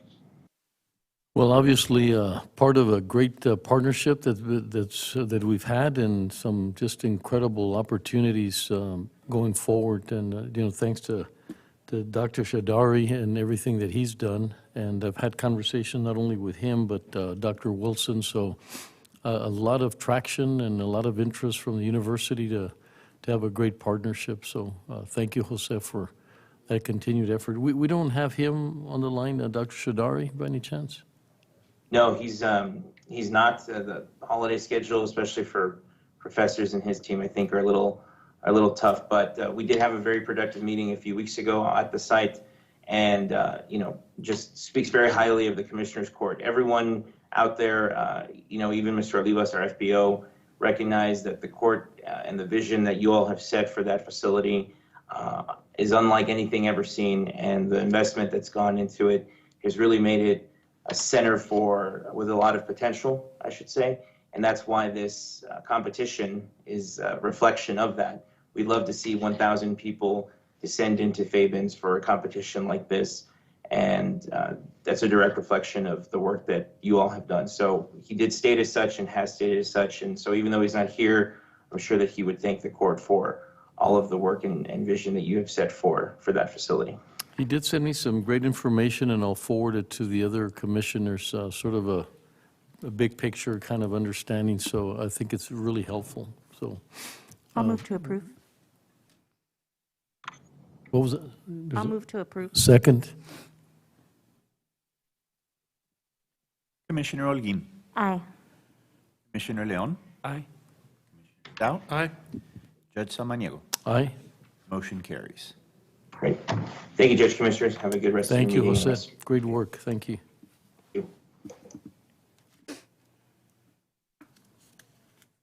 Item number 21, grant applications. Approve the submission of county grant applications as listed and described.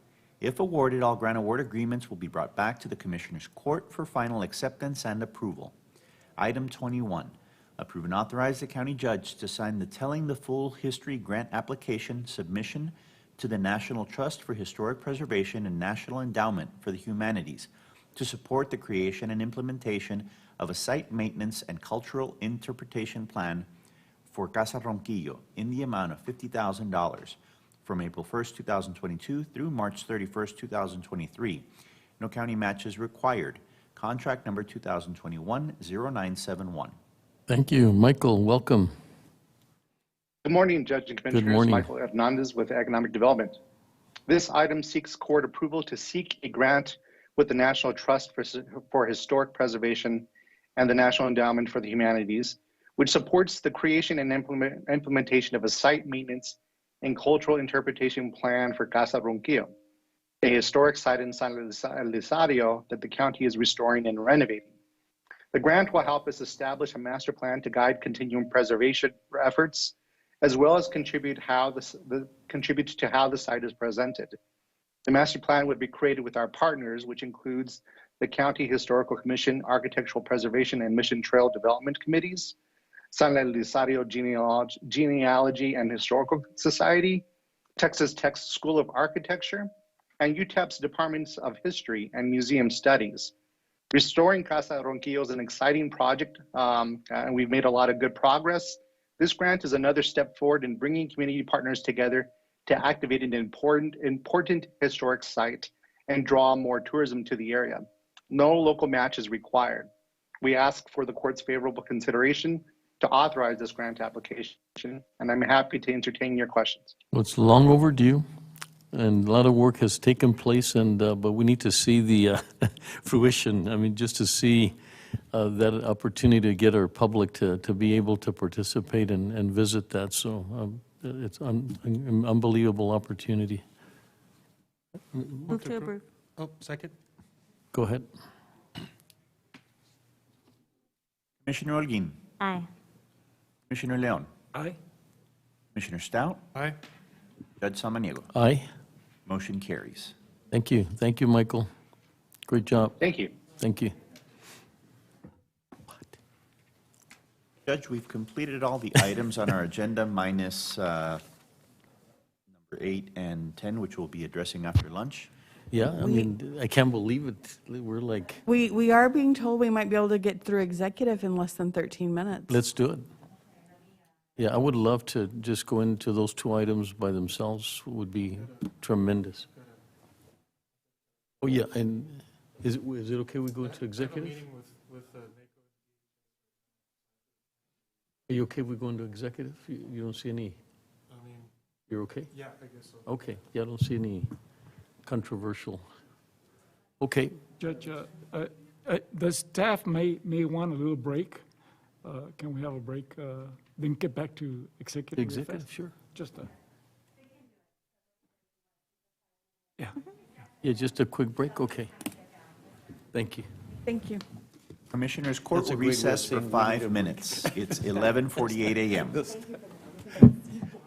I said, that's a great way to say it. My cousin, you should break. I'm asking for a friend. It's not us.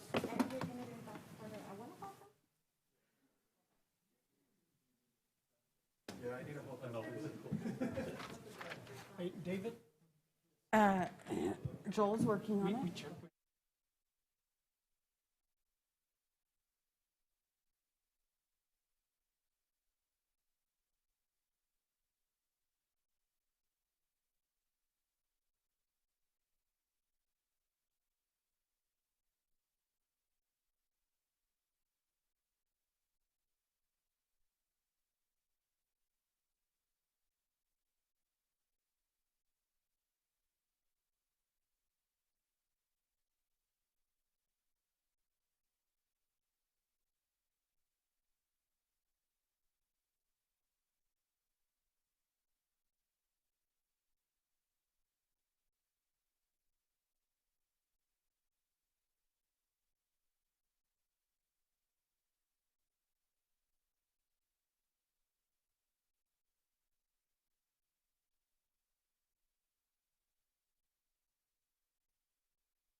Nice.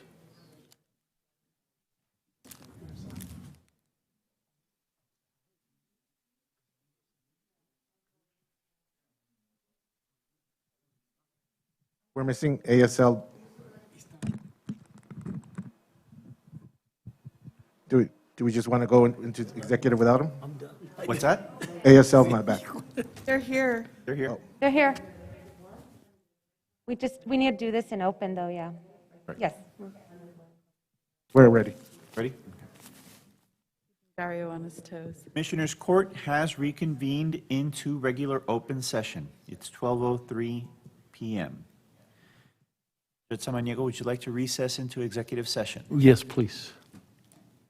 Commissioners Court will now recess into executive session to discuss items 22A through 22E pursuant to Texas Government Code Section 551.071. Commissioners Court will reconvene to take official action.